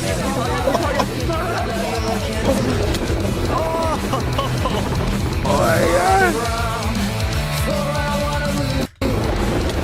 We're an hour in now, chat. Dude, how is anyone gonna stop this? Until eventually it got to West Helm. Oh Lord, bro. But the West Helm army was ready. Wait, is the West Helm army them now? Alright, let me see some. Ready? Aim! Fire! War farming, bro.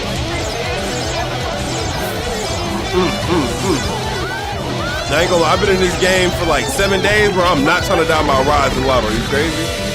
I know Warden. I ain't gonna lie, Sidefall is controlling though. Like, I just keep what he was doing. Oh my gosh! 7. Woo! Yeah, he killing off the NPCs. We ain't hear nothing about none of these motherfuckers. They said he killed John from around the street, bro. Welcome to West Helm.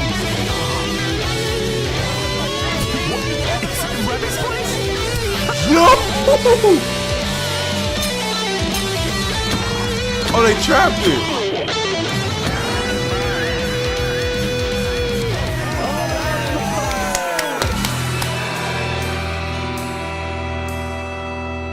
Remy, why is you ore farming? Look at you.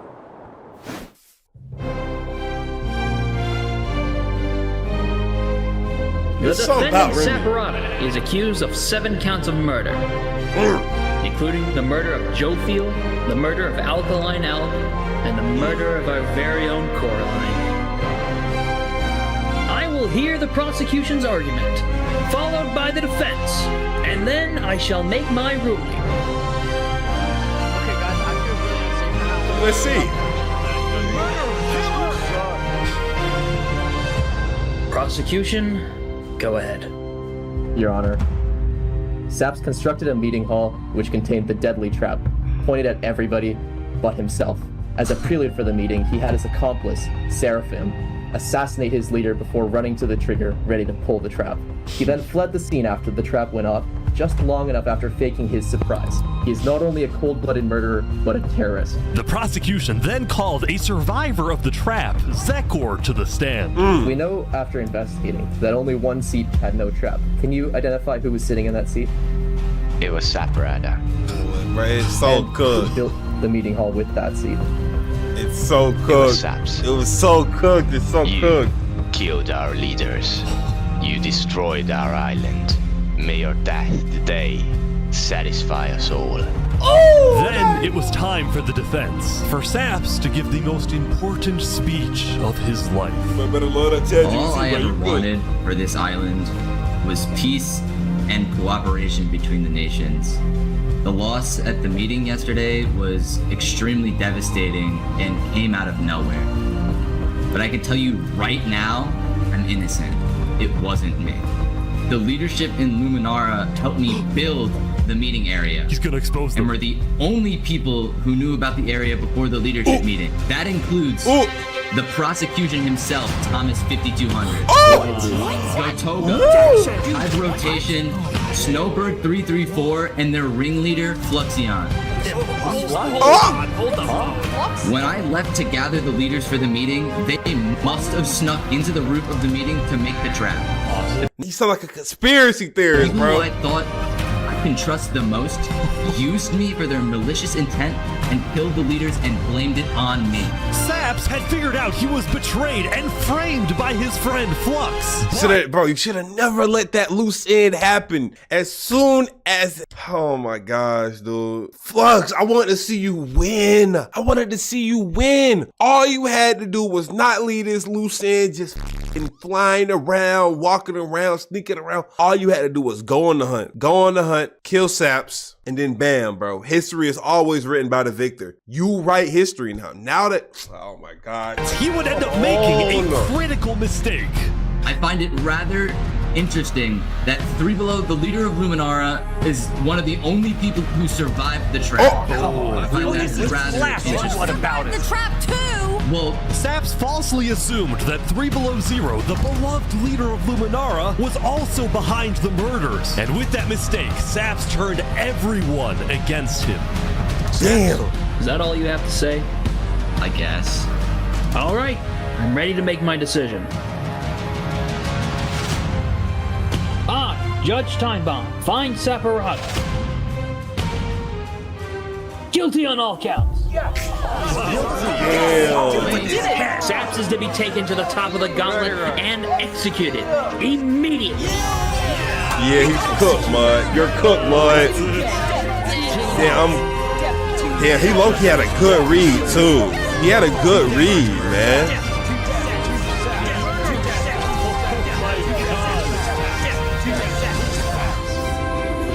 But once that mob mentality gets your ass, bro, there's nothing you can do. If I'm him right now, I'm not dying with grace, bro. I'm dying. Well, actually, yeah, you kind of got to die. I'm not going to lie, bro. Yeah, you run away right now, bro. You're cooked, bro. You got people in front of you, on the side of you, behind you, probably in your ass, too, bro. Like, damn, dog. It's cooked.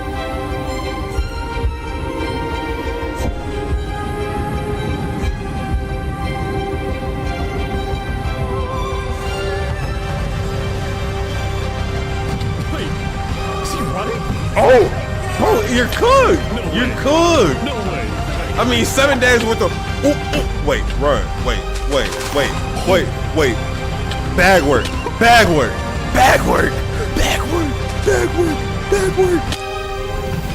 Fall damage. Oh, fuck. Get a boat, and ride out into the sea.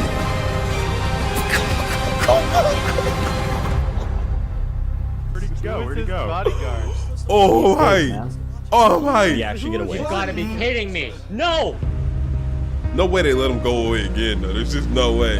You gotta build. You can't stay above ground, gang. You gotta be underwater now. You killed our leaders. Dude, I don't think Hollywood could write something as good as this. I swear, within an hour, bro. Like, bro, I'm a grown ass man looking at my screen, talking about some go.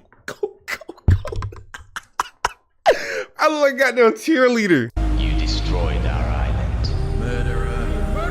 Go Sap. Disgrace to all of the island. Saps, why did you do this? Damn, he's outcasted until the day comes that barrier drops.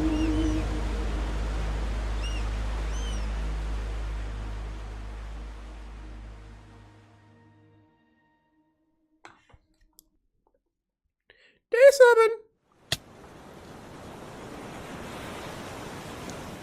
Damn, they ready. Is that a lighthouse? Y'all see that? Oh, y'all can't even see it. There's a lighthouse right there, though. Like, shouldn't it be dropping soon? Right Yeah, there? I think so. What, castles and shit?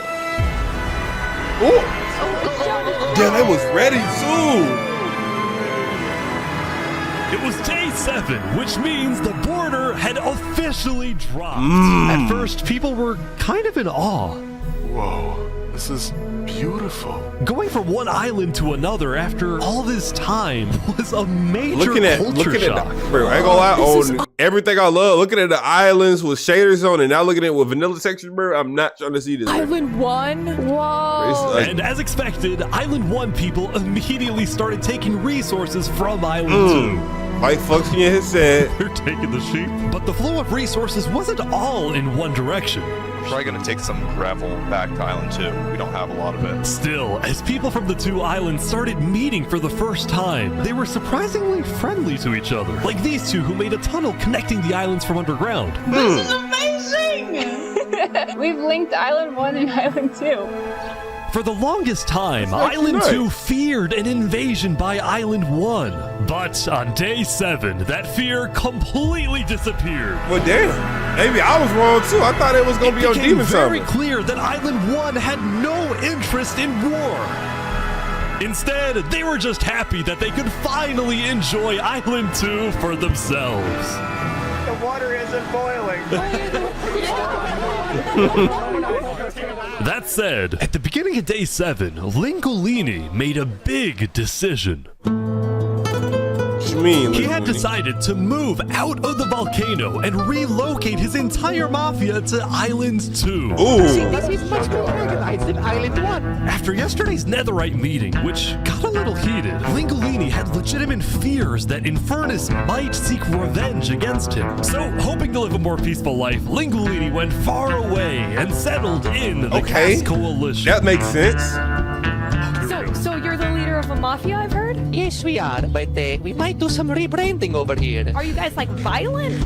We weren't violent much, but we have done some political talk that has not been taken well, which is the reason why we're here. Sensing potential danger, Cass decided it was best for Lingolini to set up his home outside the Cast Coalition.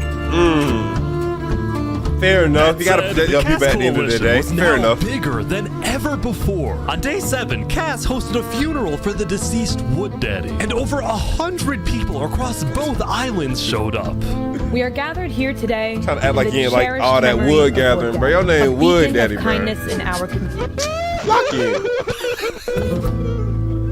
While Cass's influence grew, the Commonwealth was in shambles. Yo, chat, I ain't gonna lie. Let me pause it right quick, bro. This is why, in my opinion, I started to understand why people RP more and more, bro. Like, games at their vanilla state can never be this engaging, bro. Like, I could only run around Call of Duty, trick shotting, flicking on enemies for so long before it get boring, bro. Like, I just want something more engaging. But RP, like, it opens up an entirely different dimension of gameplay. Like, yo, when I return to streaming, we on this. We on RP. We on RP. I promise y'all. And yo, if Ish ever hosts another video like this, we own it. We own it too. I promise y'all, bro. I promise y'all.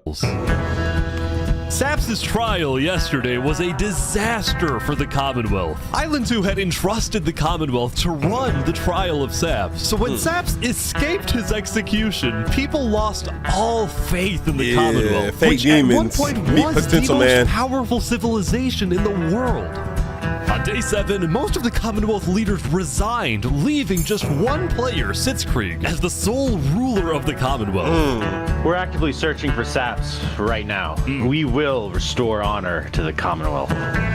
One of Sitzkrieg's biggest goals was to find and kill Saps, but his other big goal was to regrow the Commonwealth's population, which by this point had shrunk by a lot. So he sent out a lot of public invites, especially to the people of Island 1, and it actually did work, until one of the people who moved in was Knight Arcturus, the lead builder of Westhelm, who had to flee from Westhelm because Spood had found out about his secret plans for revolution.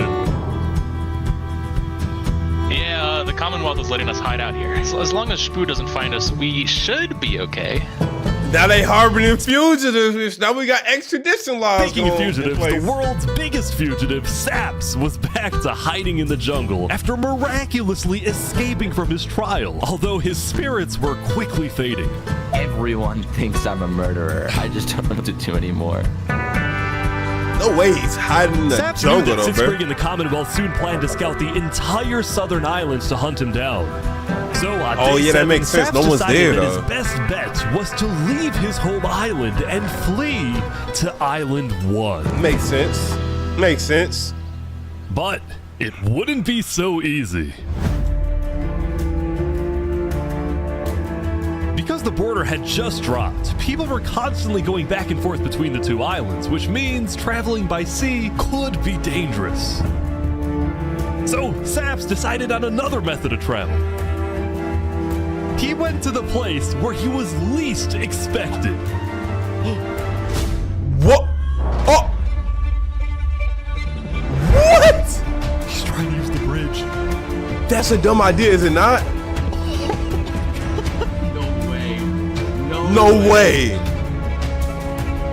Hiding in plain sight?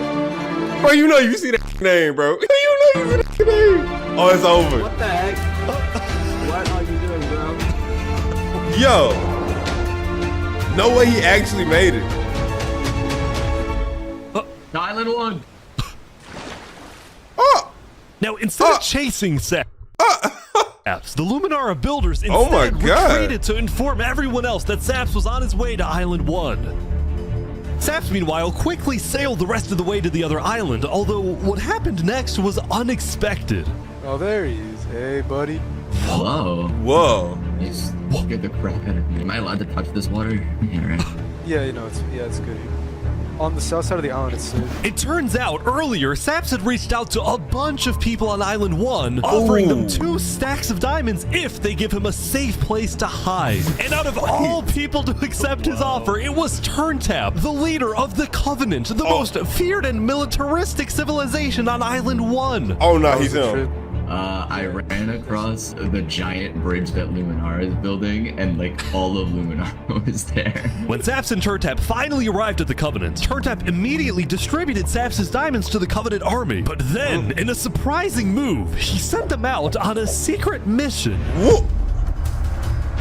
Turntap had sent the Covenant hit squad to But this nigga got a Navy SEAL team, bro. Nah, I ain't gonna lie, Turntap, your aura is just dangerously increasing, bro. Dangerous. Island 2. But not to accomplish a goal for the Covenant per se, but actually upon the request of Infernus. What? No way they sent a hit squad from Linguini, bro. Humiliated us. He ruined our sacred land. Yesterday, Lingolini had opened up the volcano for netherite mining, and as such, people from all across Island 1 had started mining in the volcano. And even though Lingolini had now moved out of the volcano, Sinica felt that since people were already mining, she had no choice but to let them stay.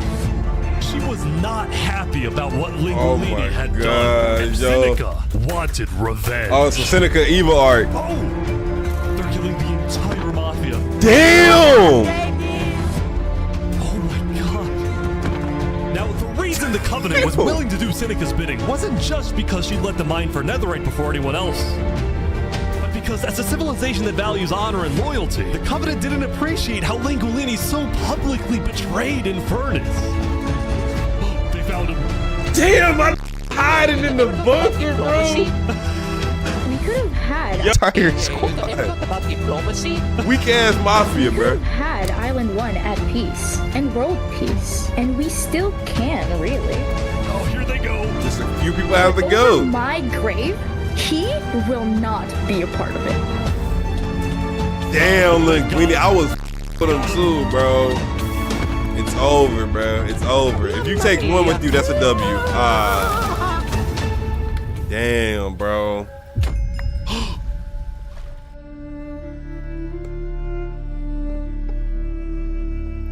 The Covenant had massacred the Lingolini Mafia.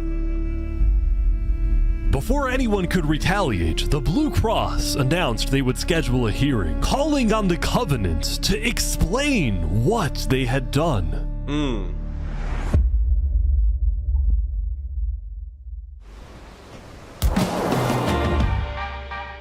Howdy, Flux. Oh, you got some fancy armor now. Yeah, got it from Island 1. Wait, really? Earlier today, Flux and his crew had gotten their hands on a super rare armor trim by trading with the Covenant, who had picked up the armor trim from the Warden when it died. Okay, yeah, you got it from Island 1, but now that you see peace is inevitable, or peace is what's here now, are you still gonna think that war is inevitable, that is going to happen? I ain't gonna lie, bro, I was believing what you were saying. Now, of course, Flux had no idea that the Covenant was also trading with and harboring his arch nemesis, Saps, but he did know one thing. I heard Saps ran to Island 1, so we put out a massive bounty on his head. Flux was now determined to have Saps killed, because says Saps was the only other person in the world who knew that Flux was behind the murders of all the Island 2 leaders. Basically, if Saps dies, Flux gets away with everything. Okay, and but now ideally, I'm the on sooner Saps' Saps dies, the side. better, because of incidents like yesterday. That includes the prosecution himself and their ringleader, Fluxion. Fortunately for Flux, it didn't seem like anyone at the trial believed Saps. If anything, Saps' accusation only made people hate him more, especially the people of Luminara, who weren't happy that Saps accused some of their fellow citizens. What do you want to do to Saps? He's kill on site. We hunted him down the other day. We couldn't find him, but we have speculation of where he is. After the murder of their beloved leader 3 Below Zero, Luminara soon planned to host an election, and the current frontrunner was a player named Legacy. Me and my parrot, we've just been going around to different houses, knocking on doors. I think we're gonna win this thing. For a moment, Flux also considered a run for leader, although he had basically already accomplished everything he wanted to do. Look, no matter what people say, Island 1 was planning to invade us. They would have just walked right ahead. But now that we have stronger leaders, more cautious leaders, they're not gonna do that. We have world peace. And not because of a bridge, but because of me. Alright, bro. Alright. Now he get into it. Bro. You sound crazy. He's like, cool, boss. Since the beginning, Flux's philosophy was simple. You can never show kindness to your enemy if your enemy wishes to destroy you. If you build a bridge, they'll use it to invade you. If you offer them aid, they'll use it to kill you. This is why Flux believed it was necessary to eliminate the Island 2 leaders who wished to be kind. But the cost of their deaths was devastating. The people of Tricolor still mourned Jofiel, building a massive statue to honor their deceased leader. We've just been trying to focus on restabilizing our nation. Obviously, the passing of Jofiel hit us pretty hard. Meanwhile, the people of Aperion had elected a new leader, but Aperion was never quite the same after the death of Alkaline Alk. The people of the Commonwealth were also in shambles, having a much smaller civilization than they started with. And even though there was some peace on Island 2, people didn't feel a sense of calm, but instead a sense of unease and revenge. They needed closure, and they were determined to kill the person who they believed murdered the leaders they loved. Wait, Covenant votes for the world? That it was only a matter of time before someone hunts him down, or someone in the Covenant betrays him to collect the massive bounty. I'm about to say, bro, you right now is enemy number one, and you, as much as I want Sap to win, because I guess I'm just like an underdog rooter for it, bro. Like I'm a bot, like a stereotypical bot. Bro, I'm gonna keep it a buck. He's the only thing really stopping world peace from, because after he dies, the Linguini storyline is closed. We still do got Splood and Infernus. Actually, no, I'm not gonna lie. Yeah, never mind. I just changed my mind. I forgot that Infernus literally hired the Covenant to kill the Linguini Mafia. Yo, that is a crazy ass sentence. But nah, world peace isn't happening. His head. So Saps made a last-ditch effort to try and get a strong ally for his cause. He asked Turntap to take him to the largest nation on Island 1. Speed.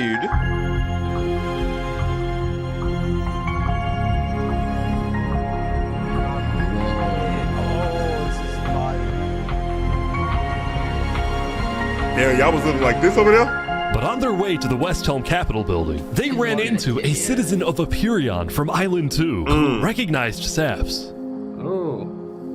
Oh, hey. Is there a problem here? Neutral ground. No. Oh shit! Okay. We will walk by in peace. Good call. Saps and his crew then entered the Bro, Capitol. you gotta kill him. You gotta kill him. No witnesses, bro. I don't care what the servers say, bro. No witnesses here. Can I speak to the glorious leader of West Helm, please? Yeah, I'll go grab him. Bro, they got a front desk? Hello. The Covenant leaders brought me. Can we have a meeting? I'm not gonna lie, Saps. You coming to me asking for a meeting after what happened last time, even if it wasn't to do with you. Listen, I just want to talk. Ooh. What about what? At least explain, because I'm innocent. Saps, I'm sorry. No. Ultimately, Spood rejected Saps' request for a meeting because Spood didn't exactly trust him and had no real reason to help him. So instead, Saps tried another civilization, the Alcaracina Pirates. Oh, them boys. Oh my god.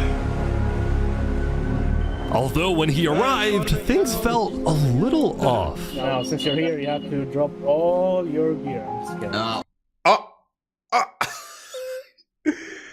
Going to ask pirates for help when you know you got a bounty on your fucking head. What a smart guy, smart guy. Only thing that's stopping them from killing you right now is that turn tap, by the way. Just letting his ass know. Well, about that, wherever you think is the safer option. At the end of the day, I don't want any of you guys to get killed for something that I'm being framed for, you know? But then, suddenly... You need to leave? What? Yeah. Sorry, what? Oh, hell no. Where's he going? Turntap had realized that the pirates were planning to kill Saps to collect the massive bounty on his head. So he told Saps to run. What's going on? 1 sec. We gotta go back to Covenant like immediately. We probably shouldn't have come out here. Now, on their way back to the Covenants, Turntap suddenly started acting suspicious himself. Oh. Are we safe? Is everything fine? What's going on? We need to go back to Covenant right now. Oh, hell no. Oh, hell no. Bro, give a clear answer. You need to tell me what's going on or I'm not coming with you. Dude, either like, you can handle this on your own or like just... Here, I'll explain to you on a sec. Just come on. Listen, it's hard to trust people right now, so I'm putting a lot of faith into you. No This way. is so suspicious. As Saps ran, he pondered his choices. Either he puts his life in the hands of Turntap, who may be wanting to kill him and collect the bounty for himself. Exactly. I mean, Turntap could have easily did the math, bro. Everybody in the world wants them dead. You are harboring the most wanted fugitive in the entire world. This doesn't end good for you. Not only to mention, bro, you got fire coming from this way because of the Infernus business. It's just close this loose end, bro. The storyline's over, bro. He runs away. Now.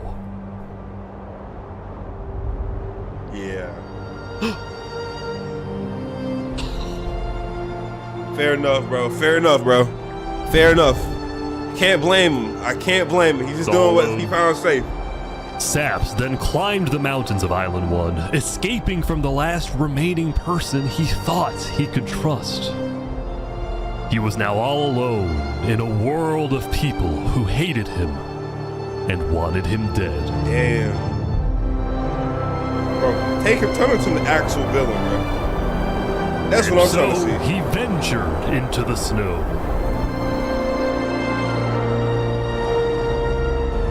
And started collecting blocks. Saps, what are you doing?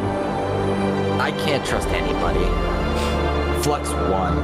He completely won. There's just no point anymore. Isolation? Wait. Don't tell me he's not doing what I think he's about to do. Saps built a tower in the tundra, a monument for people to remember him by. Oh my God. He planned to jump off. Oh my God, no way. But he didn't. Stop him. Thank you. If I have to die, I'm gonna make sure he does too.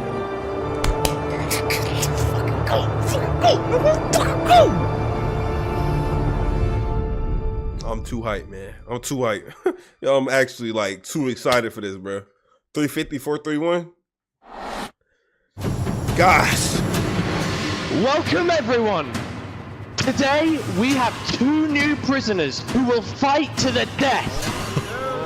Vids, you are charged with the attempted murder of several innocent West Helm farmers. Remy, you are charged with conspiracy to murder West Helm food supplier Dinosaur. Ready, set, fight! Yeah, them Island 2 boys watching this like, bro, what the hell going on? Look at that swing! Make some guy jump in. I ain't gonna lie, nah, damn.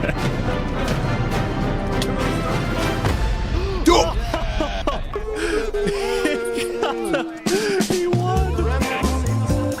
Remy the Rat had won his duel in the Coliseum, and all of his crimes, including the murder of dinosaurs, were expunged from his record by Emperor Spood himself. He was now a legend, and his restaurant became more popular than ever before. This is a barbaric society. Now, Now, it's been a busy few days for Emperor Spood. He was always working on different things. Have you seen our aqueducts? Show me your aqueducts, Spood. Look at it behind you! Look at it! So what's the use of this? I don't really know. What is the point of anything? We just build. We have too many builders, not enough ideas. Now, while Spood was an effective leader, he did have to constantly watch his back for assassins. You know, I've thwarted like 5 assassination attempts, and guess what? I've just found out about another. No way. Spood's entire reign began with him almost being killed, so he was always extra careful and sensitive about where he went and who he associated with. It's also why Spood was particularly angry when he found out that one of the people who planned to kill him was his own lead builder, Knight Arcturus. According to some of my sources, Knight Arcturus was seen in the Commonwealth earlier today. Really? Spood had sent spies across the world to find Knight Arcturus, and when they discovered he was staying at the Commonwealth, Spood immediately reached out to Sitzkrieg to request he be handed back to Westhelm. However, given that the Commonwealth was low on citizens and needed good builders, Sitzkrieg decided to reject Spood's request. I'm not just going to give up one of my builders. The Commonwealth does not give in to tyrants. This made Spood erupt with fury. I'm gonna not make negotiate sure with that terrorists. Everybody knows the Commonwealth is corrupt. They did that talking.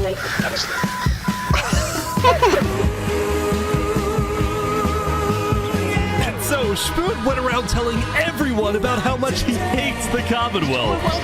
This whole situation became a massive drama, and it actually got to the point where the rest of Island 2 was getting annoyed with the Commonwealth. I don't get why the Commonwealth doesn't just hand him over. We don't need a war with Westhelm. Unlike the Commonwealth, Cass had a big population and she didn't care about losing citizens who were troublemakers. For example, earlier, one of her citizens, Addison27, had gone to Tricolor, dug into Jovial's grave, and had stolen Jovial's head.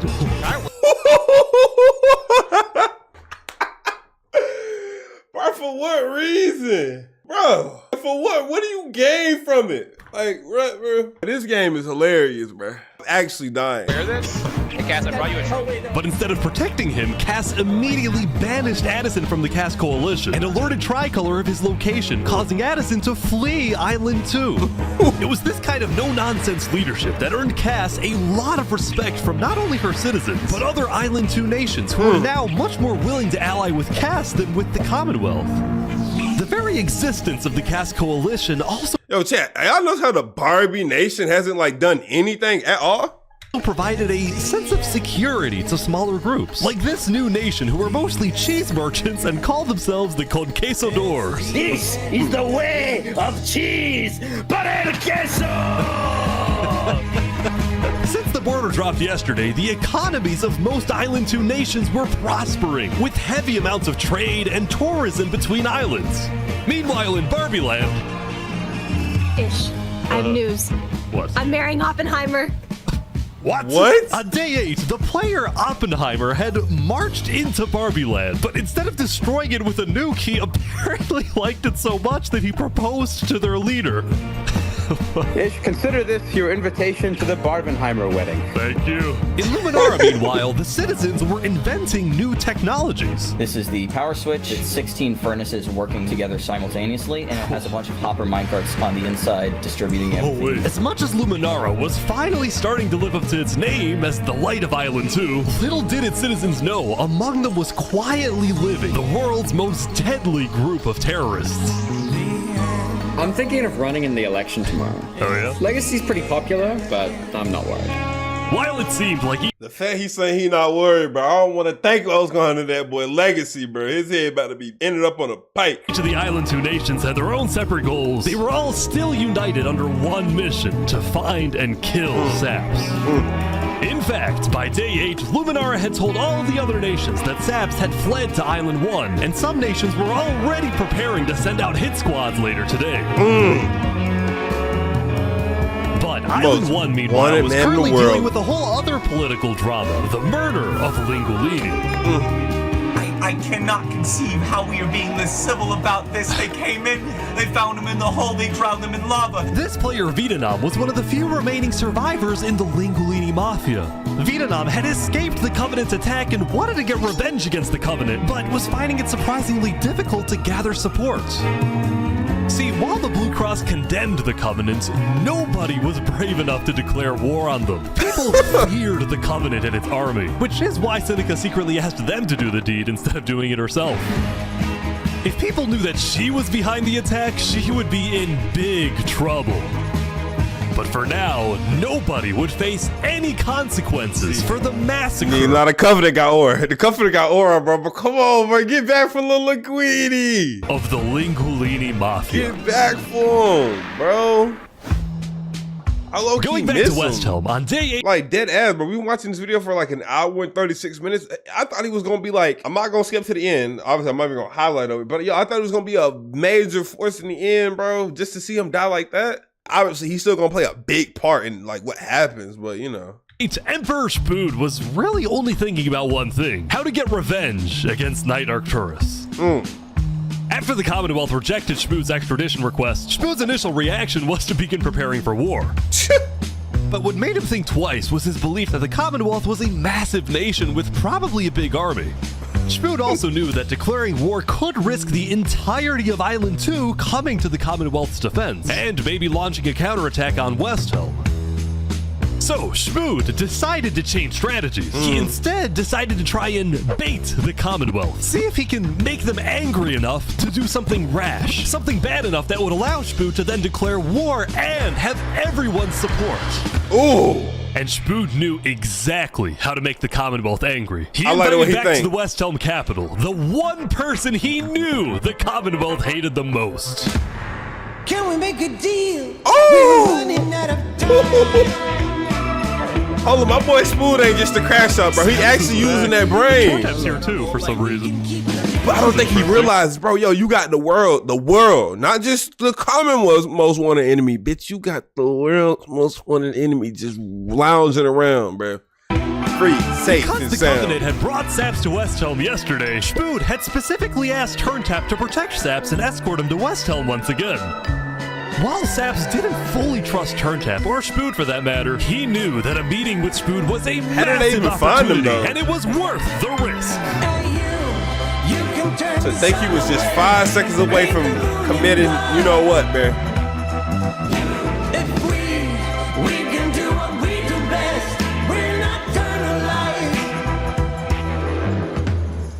Saps, you are the person that, to my knowledge, murdered all those people on Island 1. Island 2, sorry. It was not me. There is a person on Island 2 that is behind all of the assassinations and the corruption. His name is Flexion. Emperor Spood was having trouble believing Saps, but he went along with it for now.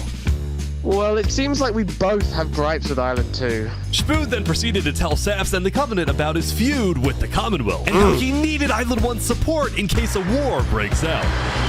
There was just one problem. The Blue Cross Alliance was as good as dead. Infernus had basically left the Alliance after the last meeting, and the Covenant had stopped responding to the Blue Cross because of the Linguini situation.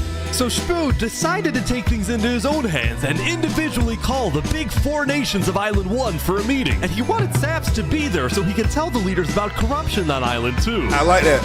Now, because of Saps' reputation, Seneca and Benji were hesitant. But as long as the meeting was in a wide open area without a roof, they decided they would go. I like that. I like that. All the world one leaders in one area, though. Nothing could go wrong. Bro, these shots is like beautiful. I don't think I gave Ish enough credit for his cinematography, even though like this is, you know, like where they plan to fucking meet at, like naturally, but like come on. Saps, tell like, his the way story. he's making I've these been shots. put on trial and sentenced to death for a crime I did not commit. Spood's goal with this meeting was to convince all the leaders that Island 2 was a threat to Island 1.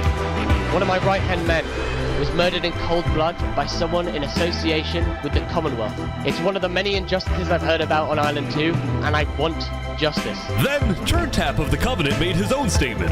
A few days ago, Covenant was approached by Luminara to speak of a potential trade agreement. Legacy AN approached me in regards to Fluxion, the guy who Saps is claiming killed everyone, which I do believe.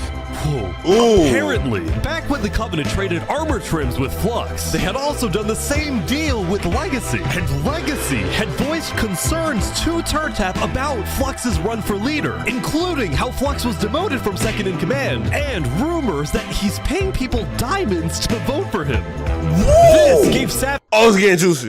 and Spood's stories a little more credibility, which was crucial for getting everyone it's on board over though. with West Helm's It's military over. proposal, which was, if any nation from Island 2 attacks Island 1, then the entirety of Island 1 must strike back. If all leaders are in agreement to this, please say aye. Oh, we about to get the war arc. It's the war arc I've been waiting for, bro. This is for us a problem. Benji was hesitant to join any military alliance because Elysium was the nation of peace, and he knew that his people were opposed to any changes that threatened their peaceful lifestyle. Council might not agree. Do you believe if Saps was at the council meeting, would he potentially have the chance to convince them after telling his story? I think he might. You know damn well. You know damn well, bro. That's not gonna work. Yeah. Hey, I'm glad Sap is still alive, though, man. Others then walked to Elysium on a mission to reunite Island 1. Dude, a rewatch of this video would hit crazy. I might rewatch it in my free time, bro. I have been framed for the mass assassination of Island 2 leaders by Fluxion and his conspirator. So many other people have died to the same tyranny and corruption that has been on Island 2. I'm just so lucky to be alive and share my story with you guys. But as Sap spoke, the people of Elysium still had some doubts. Against the corruption in Island 2, which is... But who? What is that? What does that mean? That's vague. What does that Are we mean? going to corruption? Elysium wasn't convinced that potential corruption on another island was enough of a reason for Elysium to get involved. But then, suddenly... A few days ago. People coming. Wait. Who the f... What is this? Wait, About what? 15 members of the West Helm army had inexplicably walked right through Elysium. They quickly left, but it certainly didn't help the tensions. What the f... Nonetheless, the proceedings continued. They're being rushed here to pressure us. We're going to be deciding whether Elysium citizens would go to war. I think Elysium citizens need to have a say in that. Yeah. I agree with that. After even more deliberation and after even more time passed... Excuse me, you have to say something important. The troop of people that came by, they are apparently the military from West Helm. We have reasonable suspicions to believe they are going to launch an invasion of Island 2 in the next, 5 minutes. I do not What? What are you talking? 5 minutes? Emperor Spood had grown impatient. After Spider informed him that progress was stalling, Spood had decided to send a squadron of the West Helm army into the Commonwealth's territory to find and arrest Night Arcturus. Crash! Oh boy, they're almost there, I think. No, it's over. It's over. It's over. It's over. They walking through this bitch like they run the place, bro. Hello, Ben. Oh, We are here peacefully. We're simply looking for a man by the name of Knight_Arcturus. Alright. We don't have him. We do not know where he's at. We have not seen him, nor have we heard from him. We don't Sounds rehearsed. Sounds rehearsed, bro. What do you mean you don't know where he's at? Where are they going? Is that it? With their first plan failing, West Helm went to plan B. Shield wall, shield wall. What the? What's happening, guys? They're forming a shield wall. They're forming a shield wall outside. Everyone leave. We're getting out of here. Yeah. Yo, what? Everyone bail, bail. Yo, The West Helm squadron had successfully intimidated the Commonwealth leadership into fleeing their own nation. It just got bitched. West Helm then went around, searching every house, every mine, Yo, all they had to do was do a crevice of the shield wall Commonwealth. and yo, I'm out, bro. But ultimately, Night Arcturus was nowhere to be found. You think he knew that this was gonna come? Like it was just over him? He was a ticking time bomb. He probably went on the west side, right? Near like the Meanwhile, Swamplands. at the Cask Coalition.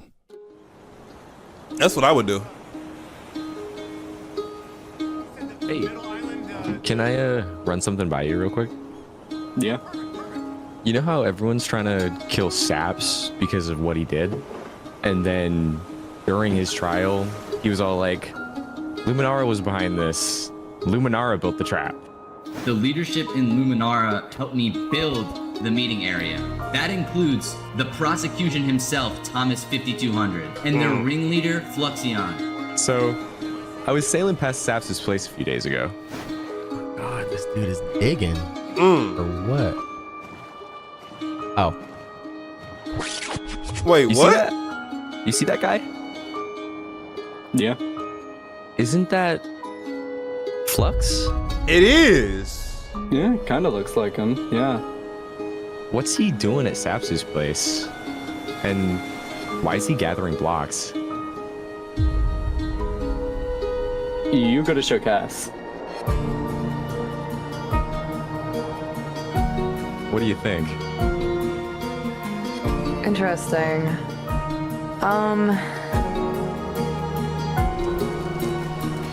You know what? Go show this to Tricolor. And probably also Hyperion. I'm on it. Damn.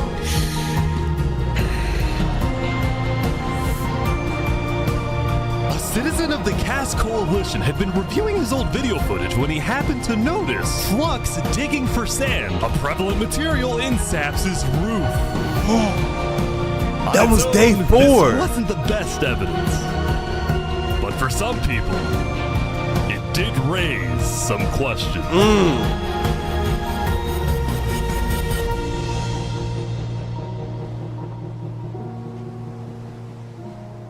Day 9, dude. I didn't even peep at the top. It said it was day 4. On my soul, I didn't peep that. Yo, what's up with that weird Yesterday, warping? Saps had spent the day getting brought into meetings with the most important people on Island 1, and he didn't really know what to make of this. Bro, my sweet. In one sense, he was incredibly lucky to finally have some support. But he also questioned how real this support is and who he can really trust. See, Saps knew that the Covenant generally did not like the people of Island 2. The Covenant believed that Island 1 was the supreme island with better culture, customs, and traditions. They were also known to be ruthless, having massacred the entire Lingolini Mafia. It's why Saps was suspicious of Turntap's offer to continue protecting him, especially after he ran away. But Saps knew he needed powerful allies as world tensions were ramping up. When Spoon invaded the Commonwealth yesterday, he got a lot of criticism, mostly from his own neighbors who were blindsided by the move. Spoon could have dragged all my people into war. Elysium is a nation of peace. Like that, any hope for a Big Four alliance was basically dead, especially since the other nations were now dealing with problems of their own. Dude, this, yo, I ain't gonna lie. Earlier yesterday, Queen Seneca had found out that Elysium's newspaper, Daybreak Media, had somehow found out that she had directed the Covenant to kill Lingolini. Come on. This Get back is for why Linguini. Seneca was so quiet yesterday during the Island 1 snow meeting. She knew this story would be coming out, and she was trying to figure out how she would respond. Get back for Linguini. And on day 9, she made her decision. To dissuade people from invading Infernus, she would show strength by doubling down and hold a joint ceremony with the Covenant, parading around Lingolini's head.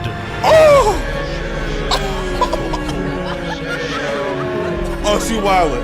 Oh, she wildin'. She wildin'.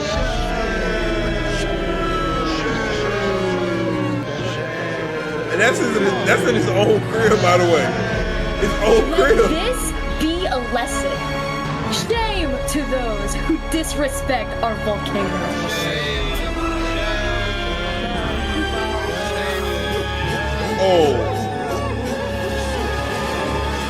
Meanwhile, on the other side of the island, the Blue Cross was hosting a meeting.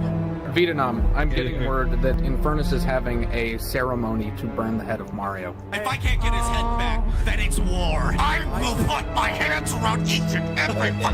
The leaders and representatives then decided that Infernus needed to be punished, and they started discussing whether or not to declare war. But then, not even a minute into the discussion, If everyone is against them, then we are not going What? to... Benji's dead! Oh! Benji's dead! What? A what? Benji, the leader of Elysium, had suddenly died. From a high place? And before anyone could even ask about what happened, a member of Daybreak Media made a shocking revelation. We know that Benji had been one of the people who made the call to kill Lingolini. What? Apparently, Benji had admitted to Daybreak Media that he, alongside Infernus, had approved the killing of Lingolini. At the time, Benji believed that killing Lingolini would finally resolve the conflict over the volcano and bring peace to the island. But he ended up seriously regretting this decision. So he told Daybreak Media everything, exposed Infernus, and then ended his life. Dude, what the fluff? Now, because Benji had repented, the Blue Cross Conference decided not to punish Elysium and instead focused on Infernus. I don't know about war. Maybe a trial? Give Infernus a chance to tell their side. Flixion. Flux was representing Luminara at the meeting, and the leaders actually agreed with his idea. So later today, there would be a trial against the entire nation of Infernus. They're cooked. What can they possibly when the say? meeting came to an end, Flux was approached by a few guards from Tricolor.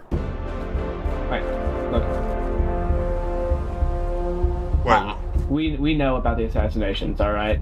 What assassinations? You're under arrest. You're coming to Tricolor. You're gonna have a fair What? trial. Just come with us. What are you talking about? Tricolor had No issued way, an arrest bruh. warrant for Flux after they obtained incriminating video evidence from a citizen of the Cass Coalition.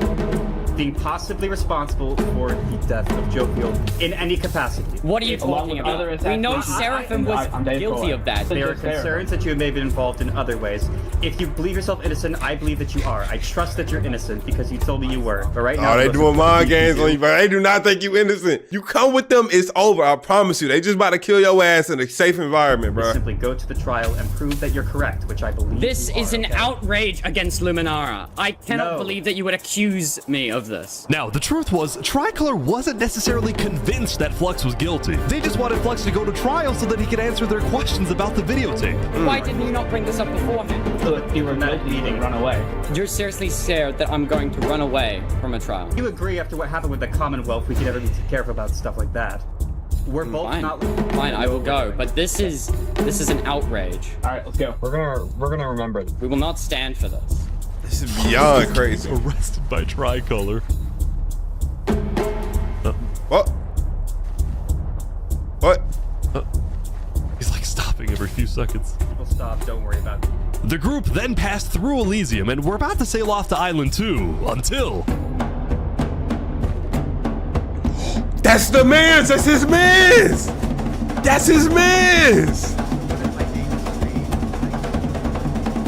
They breaking his ass free! Wait, well, who is that? Hey, what is this? Wait, what? What? Wait, Flux is getting away?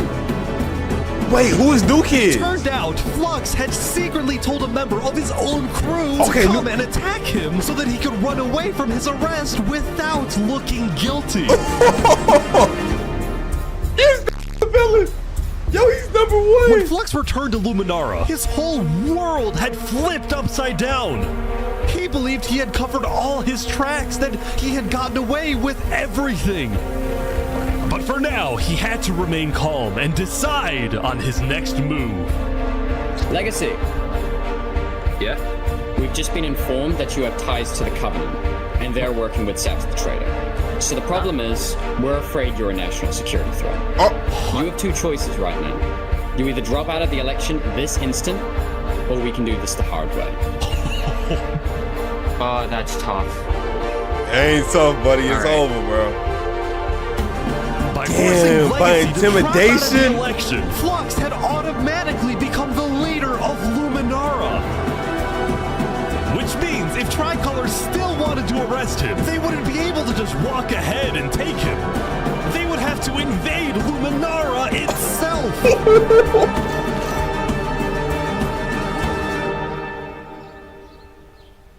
Bro, this bridge is beautiful. Yesterday, Emperor Spood had caused a lot of chaos with his failed attempt to capture Knight Arcturus. So he spent day 9 repairing relationships, but also forming new ones.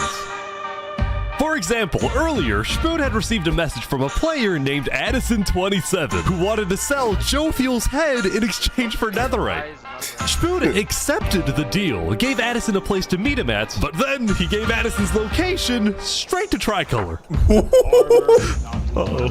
Show us the head. Yeah, there it is. Yo! Now, this actually led to an alliance between West Helm and Tricolor, the first ever multi-island alliance, and a strategic move by Spood to befriend the neighbors of the Commonwealth. Later, Spood also visited That's the slimy, Covenant but after that's he so heard about fucking smart. Yo, they are actually running these countries like crazily. Civil unrest going on. Oh my So goodness. they all just left, just like that. Apparently, about half of the Covenant's entire population had decided to leave the Covenant. This is because they believed TurnTap was betraying the Covenant's values by constantly trading and associating with Island 2. And what made a lot of them really angry was the fact that TurnTap was making them protect saps. See, originally, TurnTap had only brought Saps in to get diamonds for his army, but the more he heard about Saps' story, the more he became captivated by Saps and wanted to help him. In fact, the reason TurnTap had acted strangely on day 7 wasn't because he was thinking about killing Saps. It was because he had just saved Saps from the Alcaracina pirates, and he was worried that the pirates would attack the Covenant in retaliation.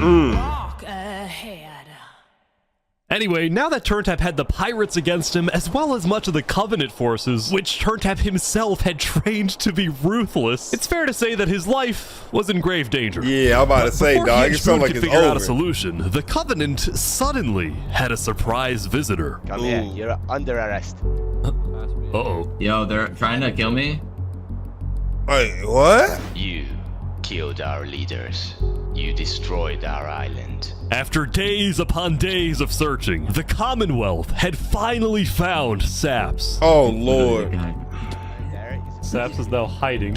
This player, Zekor, was now the main diplomat of the Commonwealth, and he knew that this was his opportunity to finally kill Saps. Not right the here. last thing he needed to Covenant. do was to convince Spood to hand Saps over. Spood, bro. Come on, bro. Please, let's have a talk. Let's have a chat. Are you a friend of this criminal behind you? Alright, could you guys come inside? Oh boy. Oh. Here we go. Y'all coming inside, closed area. Ain't no running away. Come on, bro. Y'all should know better than all this. of our fighting behind us. I propose a trade. You give me Saparada, and the Commonwealth gives you Knight Arcturus. I guess they care about that. RT for Zaps. I mean, where would this happen? You can let us take Saparada now. Oh! And then... No. There was some in there, but I thought y'all said y'all didn't know where he was. No. We can kill Arcturus for you. No, don't kill him. He needs to fight in the Colosseum. Alright, we can make that work as well. Wait, so you're saying you know where he is? It's interesting because Sitzkrieg said he didn't. Okay. We don't have him. We do not know where he's at. Look, he comes back every now and then. We'll find him. Really? Is that so? Why would I lie? So you'll find him for me? Spood, don't do this. Look, Spood, I have to be honest. Spood, 200 I'm IQ, I'll shocked with you're it. defending this criminal. Either you accept this deal right now, or I tell everyone from back home that you're harboring Oh, Saparada. but you're not gonna be They'll all telling declare war on anybody. you. This will be the end of Westhelm.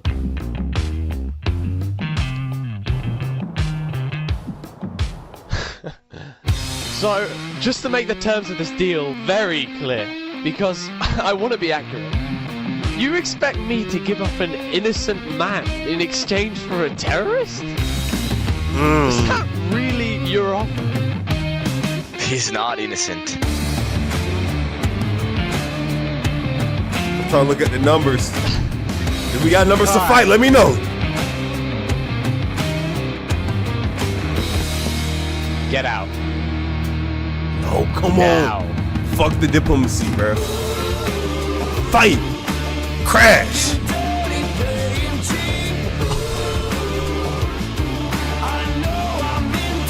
Yo, I was waiting for the crash, I'm not gonna lie.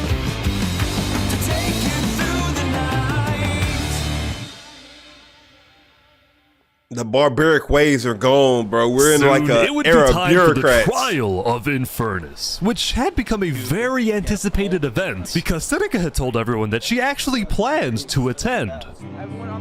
Jesus Christ, that's bad. As such, Turntap would be there to help her, which meant Saps also had to go. He wanted the Covenant's protection, which would actually come in handy. Oh! But Saps getting attacked. Oh no. Oh boy. Yo! Getting attacked again. The attacker was taken out immediately by the Covenant, but this led to another problem. We need to know whether we should keep Infernus there in the area. We are worried about assassinations. Not going in a building, we're having this outside. Seneca and the rest of Infernus had arrived, but were refusing to enter the courthouse because of safety concerns. Infernus is saying outside or nothing. They're not going in. And as expected, people were quickly becoming impatient. I have to stand here for 5 more minutes. I'm gonna pull all my hair out. Let's come inside.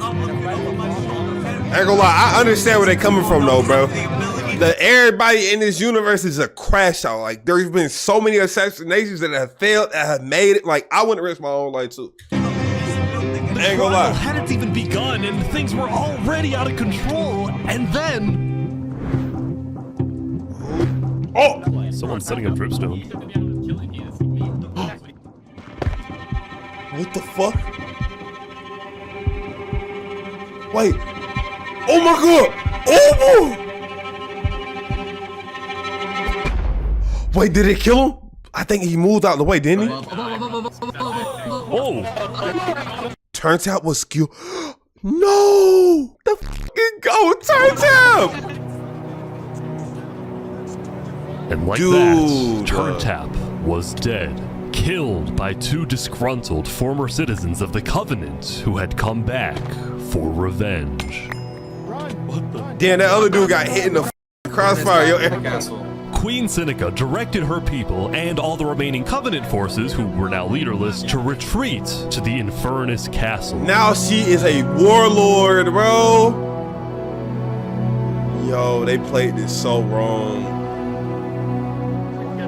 Both Infernus and the Covenant were eventually found guilty of murdering the Lingolini Mafia.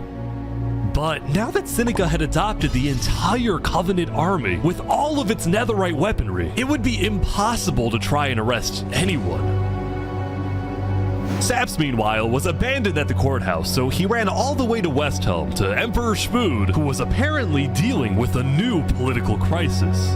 What is going on? It appeared that Spood had finally made the Commonwealth mad because, according to a Westhelm spy, it looked like the Commonwealth was preparing to go to war. Oh, now they don't even got the Covenant to help and on them top though. of this, Spood had received a message from Sitzkree inviting him to the Commonwealth for a meeting.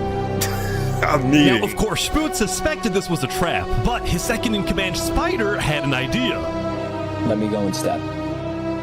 Let them kill me, and if they do, we'll have the right to obliterate them. Basically, if Spider goes to this meeting and actually gets killed, then in the eyes of the world, this will give Westhelm permission to finally wipe the Commonwealth off the map. You're a hero, Spider. Glory to Westhelm. That's tough. That's tough. That's tough. These guys Oh are all my waiting lord. for something to happen.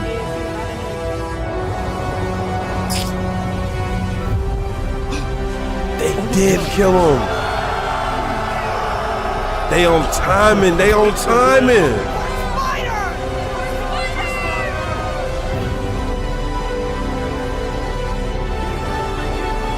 The war arc is here, boy. The war arc is here.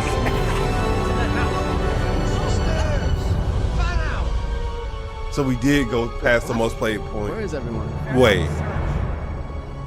The Commonwealth had been completely abandoned. Huh? See, after Zekr's meeting with Spood, Sitzkrieg had tried to rally all of Island 2 against Westhelm, but not a single nation joined him. Throughout its days, the Commonwealth had faced chaos, infighting, global humiliation, and now Sitzkrieg was utterly defeated. So, as a final jab against Westhelm, Sitzkrieg decided to kill Spider before dissolving the Commonwealth once and for all. So they got no one to attack. And his remaining citizens then decided to pack up and relocate to the one place in the world that Westhelm wouldn't be able to infiltrate. Oh, Infernus!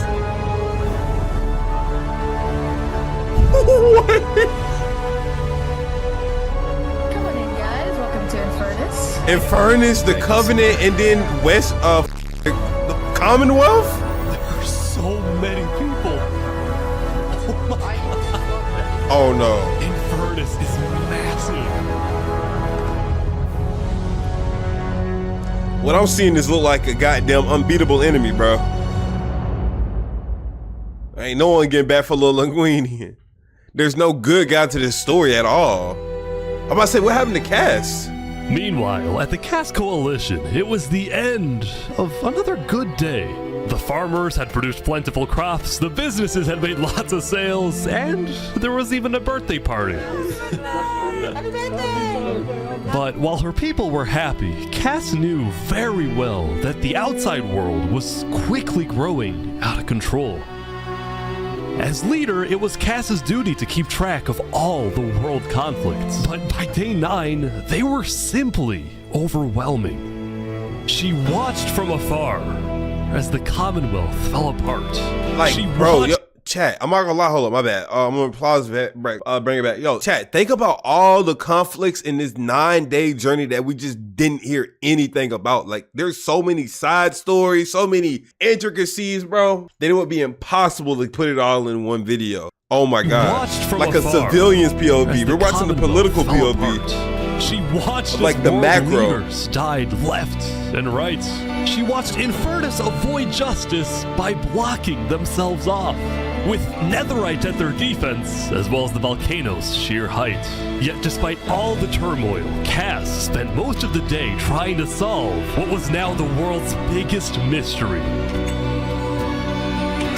Who had really murdered all the Island 2 leaders? Was it Saps? Or was it Flux? See, earlier at the Blue Cross meeting, members of the Cass Coalition were listening carefully. Covenant was propagating anti-Island 2 propaganda, which is ridiculous. Yeah, we didn't agree with that. Island 1 never had beef with you guys. It was really just a covenant. They can see that Island 1 is gearing up to invade us, then at least they'll know I tried to warn them when Island 1 comes and kills us all. But the Covenant was going to invade us, right? Honestly, probably not. I think they were just trying to scare you guys. Flux had fully believed that Island 1 was going to invade and even yelled at the other leaders for doing nothing, which made Cass think, what if that's the reason he killed them? Besides, what would be Saps' motive? There wasn't even a motive alleged during his trial, That's what I yet was he thinking. was still found guilty. In fact, thinking back, the trial itself was suspiciously short, and the judge made a decision very quickly. Well, on day 9, one of Cass's citizens was scouting the Commonwealth and figured out why.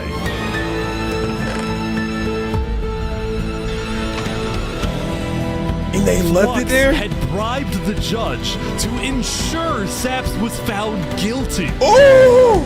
When Cass discovered this, she immediately called for a meeting with local leaders. It's been Flux this whole time.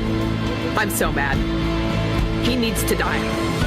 Oh, they ain't playing fair no more. Who just died, y'all? Never thought I'd say this, but you have my permission to invade Luminara.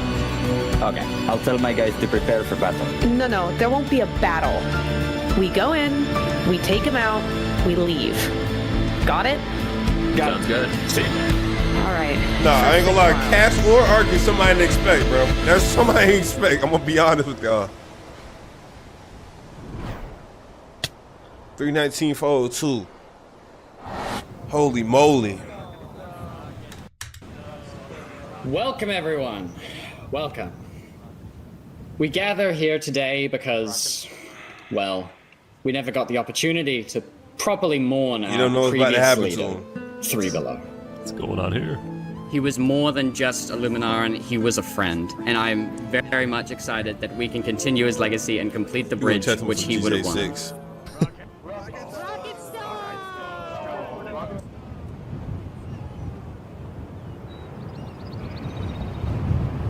Yeah, you don't know about the Lumen threat, man. Damn. But everybody already clicked up, everybody together. Let's go. And they moving so fast that a leak is impossible. On their mission to kill Flux once and for all. On the way, Cass stopped at Aperion to rally their people. We've found the person responsible for the multiple leader assassinations, including the assassination of your own president. Are we ready to fight for Luminara and for justice? Yeah! The plan was simple. Aperion would invade Luminara from the south, while the Cass coalition approaches from the sea so that Flux can't escape. Wait, yo, they actually got military strategies. There's no way he doesn't have like a bunker like you know that one person, right? Like he had to expect this to be coming one day, right? Especially after what happened.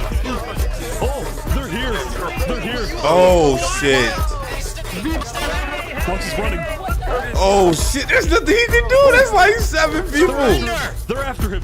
Surrender, Flux! I don't want to do this! Oh. Okay, wait, surrender! Okay, Surrender. I'm not moving. Stop. Flux was under the arrest, killing Jag, Alki, members of Tricolor, and leader of Commonwealth. This is an outrage! And attempting my assassination. Hey, stop. Flux had stopped and surrendered, but there was a bit of confusion. He's entitled to a fair trial. Wait, I thought it was on side. He's our president. They're trying to arrest our president. Going in, Cass had been under the impression that the people of Luminara wanted Flux to be overthrown, when in reality, most Luminarans knew nothing about his crimes. You are speaking to a mass murderer right now. Don't let him get through the crowds, guys. Where's Legacy? Luminarans, do you want this man alive? Yeah, entitled to a fair trial. Oh, come on. But just kill him. Just kill him. Wasn't sure about what to do until And he ran away, bro. Yeah, that's over. That's over. There's no reason he should be alive after this, right? No, wait. Where the hell is he going? Luminary Mountaintop?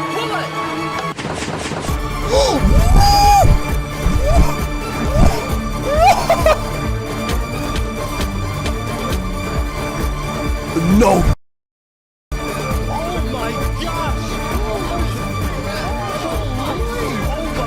Son, this got escape plans for using a days. secret track he had built the day before.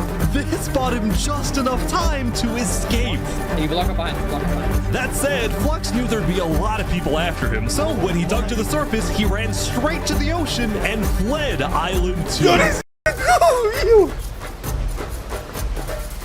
Still, Cass and Aperion sent out hit squads to try and hunt Flux down, while Legacy directed the citizens of Luminara to evacuate. I gotta move all of these people over to the Concave storage queue because no one is safe in Luminara. Holy. Like that, Legacy had taken over as leader of Luminara. Cass and Aperion were as he should have been citizens, and Flux had gotten away with everything once again. Nah, I don't think he's getting away with it this time, bro. You can only run so much, bro. I watch so many goddamn movie shows that you can't run away from your past. You can't run away from what you did. I'm 90% sure his ass is gone, bro. The past is inevitable. The consequences of your past are inevitable, bro. Dead ass. am so confused on what's happening. Oh my god. Oh god. Oh my god. Yo! When Flux's trap went off, the rest of the world had a lot of questions. Was that in Luminara? That was Flux? Wait, Flux killed those people? Yeah. On day 10, word began to spread about what had happened. That was Flux's trap? Yeah, Flux built that trap. Which made people think, was Flux behind the murders of the Island 2 leaders after all? About to say, that's your signature, bro. Flux was behind everything. Shaps was right. When the hell did Remy the Rat start talking? The world realized that Saps had been telling the truth.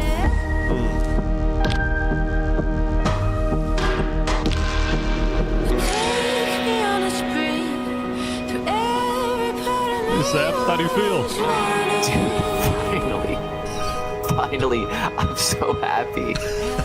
For the first time since he had got into hiding, Saps had been vindicated, proven innocent, Low-key a happy and the ending. world was finally on his side. There's just one more thing we gotta deal with before we end the video. There's something happening in the top right of the mouth. I would love to see lava just overflow. I thought that's what was gonna happen. I'm not gonna lie. And now, instead of hunting for Saps, all of Island 2 was determined to find Flux. Bro, this is what happens when people want trials. We should have just started killing him. I don't know why anyone stopped in the first place. I would have been the bad guy if I killed him right then and there with everyone yelling, trial, trial. But the search for Flux didn't take long. Someone just saw Flux going up the volcano. Oh, you're kidding. Oh, shit. Queen Seneca had offered Flux refuge at Infernus under the condition that he and his crew build deadly traps all around the volcano perimeter so that nobody can break in. No But the rest of the world was unfazed. Wait, hold up. All the storylines are coming together. This is beautiful.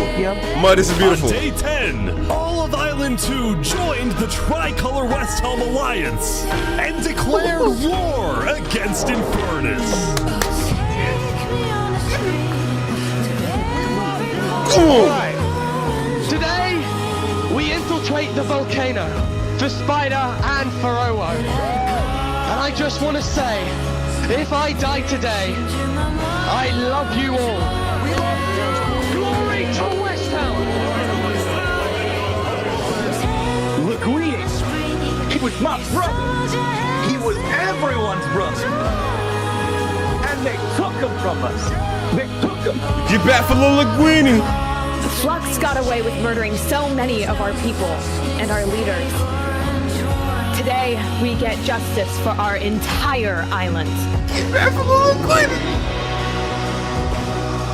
Yeah, this is one of the most beautiful frames of all time. Like, own everything I love. I'm just gonna say, easily one of the greatest frames I've ever seen in my life. I will honestly put this up there with the AOT Freedom panel, and I will put this up there with Homelander death scene in the TV show. Like, this is top 5, bro. I'm gonna keep it a beam.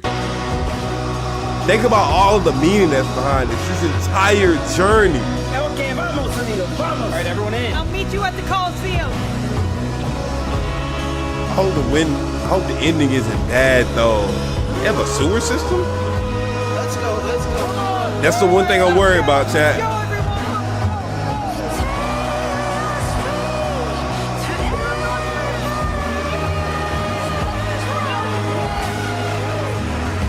If after this entire thing we get a booth ending, bro, this isn't what I want to see. That's not what I want to see, man. Give me something beautiful.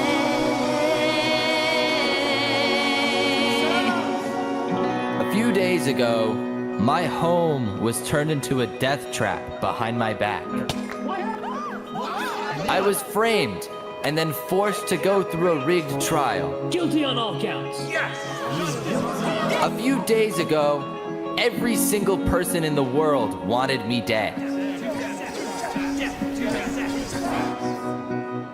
But today, you all know the truth about who really killed our leaders and our friends. Today, we walk ahead, we storm the volcano, and we get justice!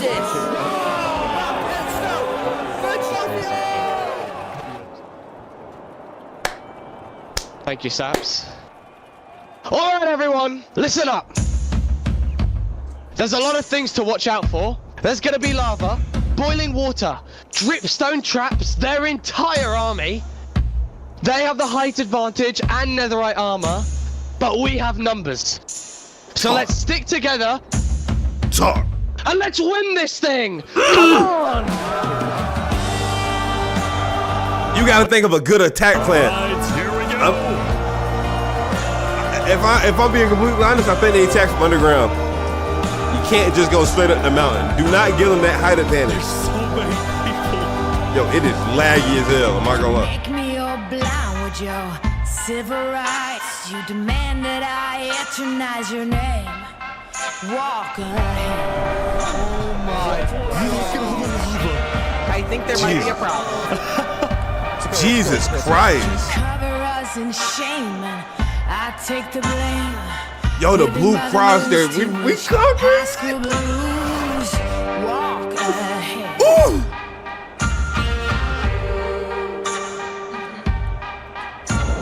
Cannons keep provoking. Blood-red sun starts choking. Can anyone stand this nonsense? Eating away, telling us to stop and The 2-bit bags to this entire series, bro. stop and obey. We own that. We own that ass. We own that. They're pouring water on the lava. Ooh. The water still burns.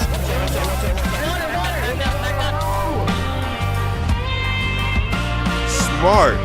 Okay, send out the covenant now, right now. Let's see. What's your play? What's your play? Go, go, go, go, go. Oh, big fighting on the ground right now. Oh. Covenant is attacking from behind. Keep going! Skin shine. Hey, numbers over anything in PvP, bro. It don't matter how good they is at PvP. Oh, Lord.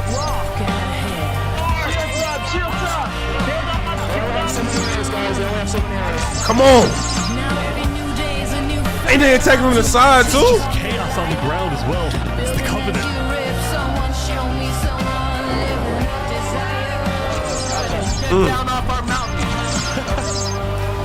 Hey, if I'm y'all, I'm running the hell away, bro. It's over for y'all. Real deal. As soon as that initial spin come in, it's over. Come on.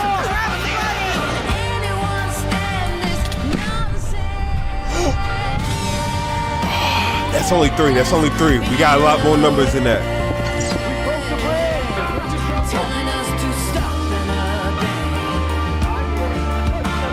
The final push. Here we go. Come on.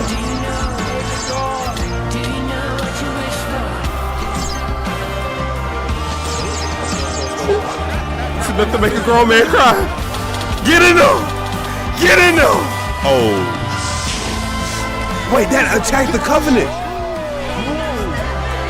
Wait, that killed some of the Covenant. Yo.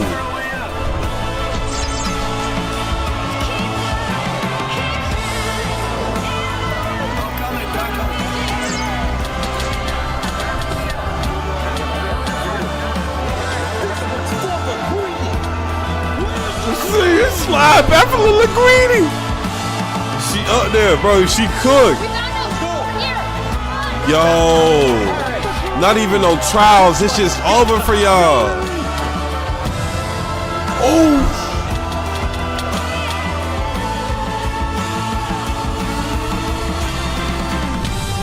Yes.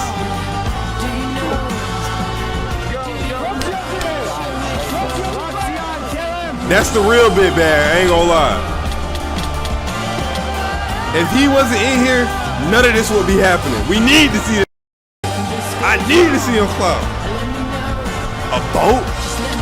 Son, it's over. It's over.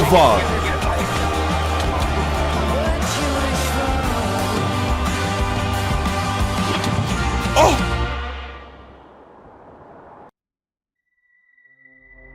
What?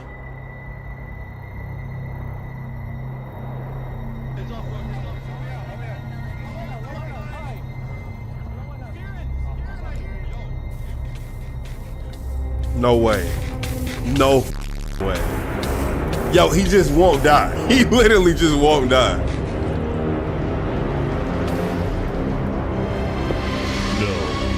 No way. Surely not. Another escape? Yeah, it's over. No, of course he has a tunnel. Of course. This got tunnels for years.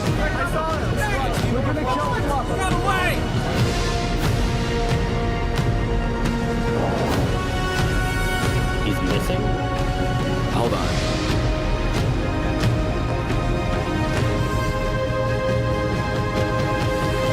Yo, and his right hand man. What you doing? Oh, come on. I'll Guys, be there. Let's go. Oh, it's over. Wait. Wait! I didn't know this is what I needed to see. I didn't know this is what I needed to see. Wait, Sap versus Flux in the. Oh, oh. What? No way. Yo. You did all this to me. I'm glad. Wow, you actually showed up. Can't say no to a friend, can I? Let's make this a fair fight, okay? Flux. Look at all these people dying right now because of you. You know, Saps, none of this would have happened if you had died like you were supposed to. I'm sorry for everything you've had to go through.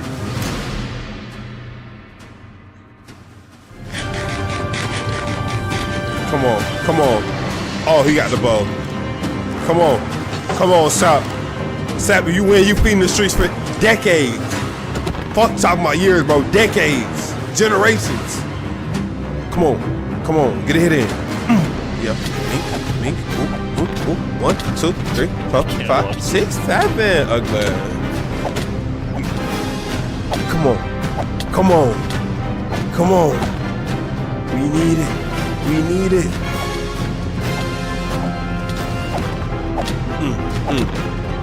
It's like a bunch of nobles watching them fight it. I like the fact that everybody respecting the one-on-one. But I know for a fact, as soon as Sap lose, oh yeah, they better come down there with them swords, bro. 1v1 over. Oh my God! Wait!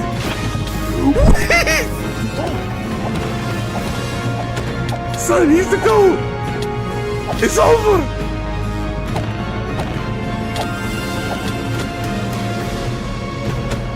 Come on. I'm surprised nobody else has came yet.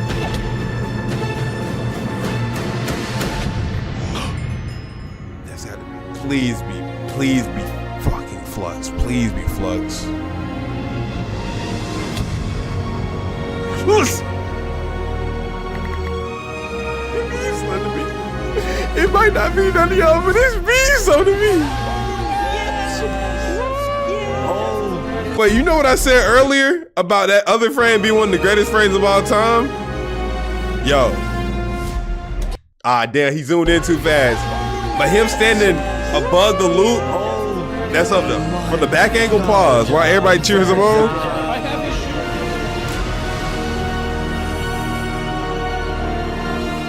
Saps had killed Flux. And with that, Flux's reign of terror was over.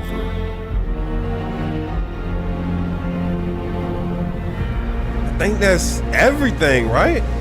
Everything he was building towards, at least.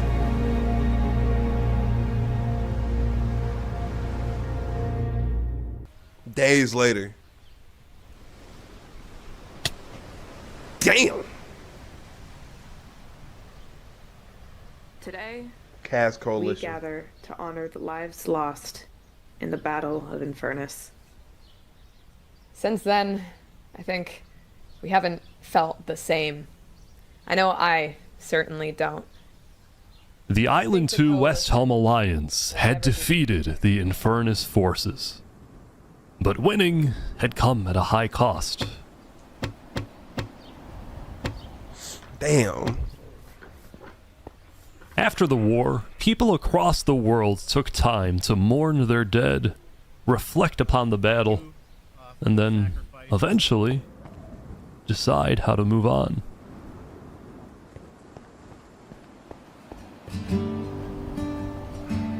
Lil Linguini, bro.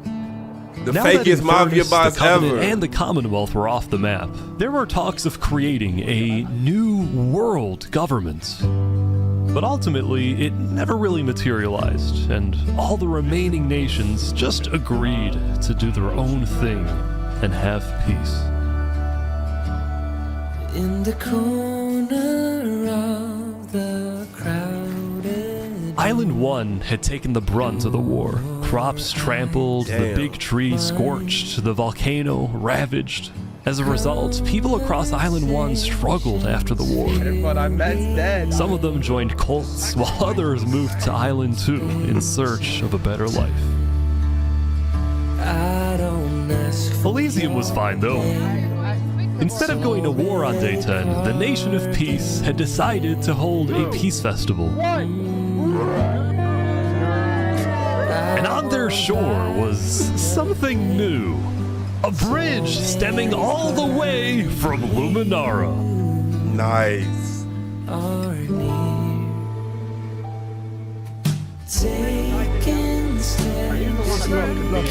And so everybody lived on in peace, including Saps, who at long last had returned to Island 2. This brings back memories. Still, the world wasn't totally conflict-free. The Cast Coalition Bakery was yet to be exposed for causing the death of Wood Daddy. And Knight Arcturus was still in hiding, yet to be found by Westhelm. Yeah, I was about to say, whatever happened to him? It's a big world, so it's not a surprise that many stories like these may just never end. But I think there's some beauty in that. Do we all so slowly lose control? There is. I'm glad y'all recommended this video, bro. Yeah, we still have some work to do. We will catch that traitor. But tonight you can rest. You've made your emperor very proud. Jury, you have heard all of the evidence. If you find Thomas 5200 guilty of aiding Fluxion with his reign of terror, jump now. Oh, that's a unanimous. You good? Thomas, may you find mercy in the end, senor.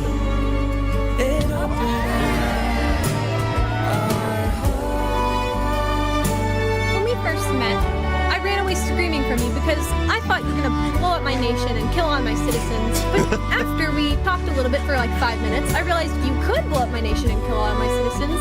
But that doesn't mean you will. Barbie, do you take Oppenheimer to be your one and only Hell is that? I do. Oppenheimer, same thing. I do.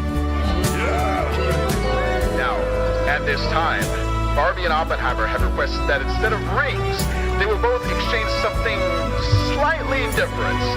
If you would please turn your attention to the nuclear bomb that's behind us.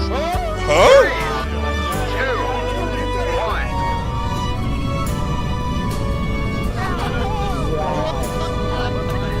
If it blows up the world and that's the end of it, cinema. I ain't gonna lie, cinema. So slowly lose control as emotions overflow. Flexing good. Aw. Damn, y'all.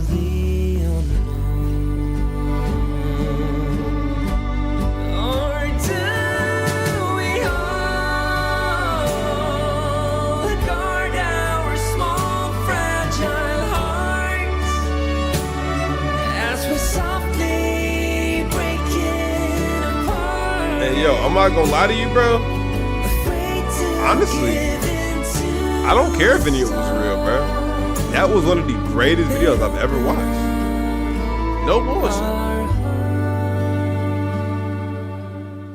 And yo, that's what I was trying to tell y'all earlier. My bad for cutting it off during that like big ass emotional part. But like, bro, look, I was trying to tell y'all, bro, there's so many side stories that we will just never know about. Like, whatever happened to them? Found by Westhelm. And then there was a theater shot, right? Like this, bro, we never, well, actually we did hear about this. I think this is the Oppenheimer wedding, right? Like these. Like in this right here, we don't know anything about this. We don't know what the hell this is. See? It deserves that title. It deserves that title. Hold up. He get it, bro. He gets that 10 out of 10. Like, I honestly say that would be a 10 out of 10. Like, even at the very lowest, I give it like a 9.5. Oh, I rated the whole series. Hold up. Okay, this is a 10 out of 10 easily. If y'all haven't already done it, man, I ain't gonna lie, I think y'all should all rate this video a 10 out of 10 on IMDb, bro. Actually crazy that you can make something so beautiful on Minecraft of all things. Jesus Christ. And the fact that this video was in production from 2023, holy shit. Okay, I'm going to see y'all tomorrow. If y'all did enjoy these long reaction videos, let me know. Honestly, this is honestly one of my favorite videos I've ever recorded on the channel, to be honest. Bro, the vibe of just reacting to shit with y'all, like I don't know, it's the top tier. Subscribe, like the video, and turn on post notifications and follow my Twitch so I can start streaming again. Peace.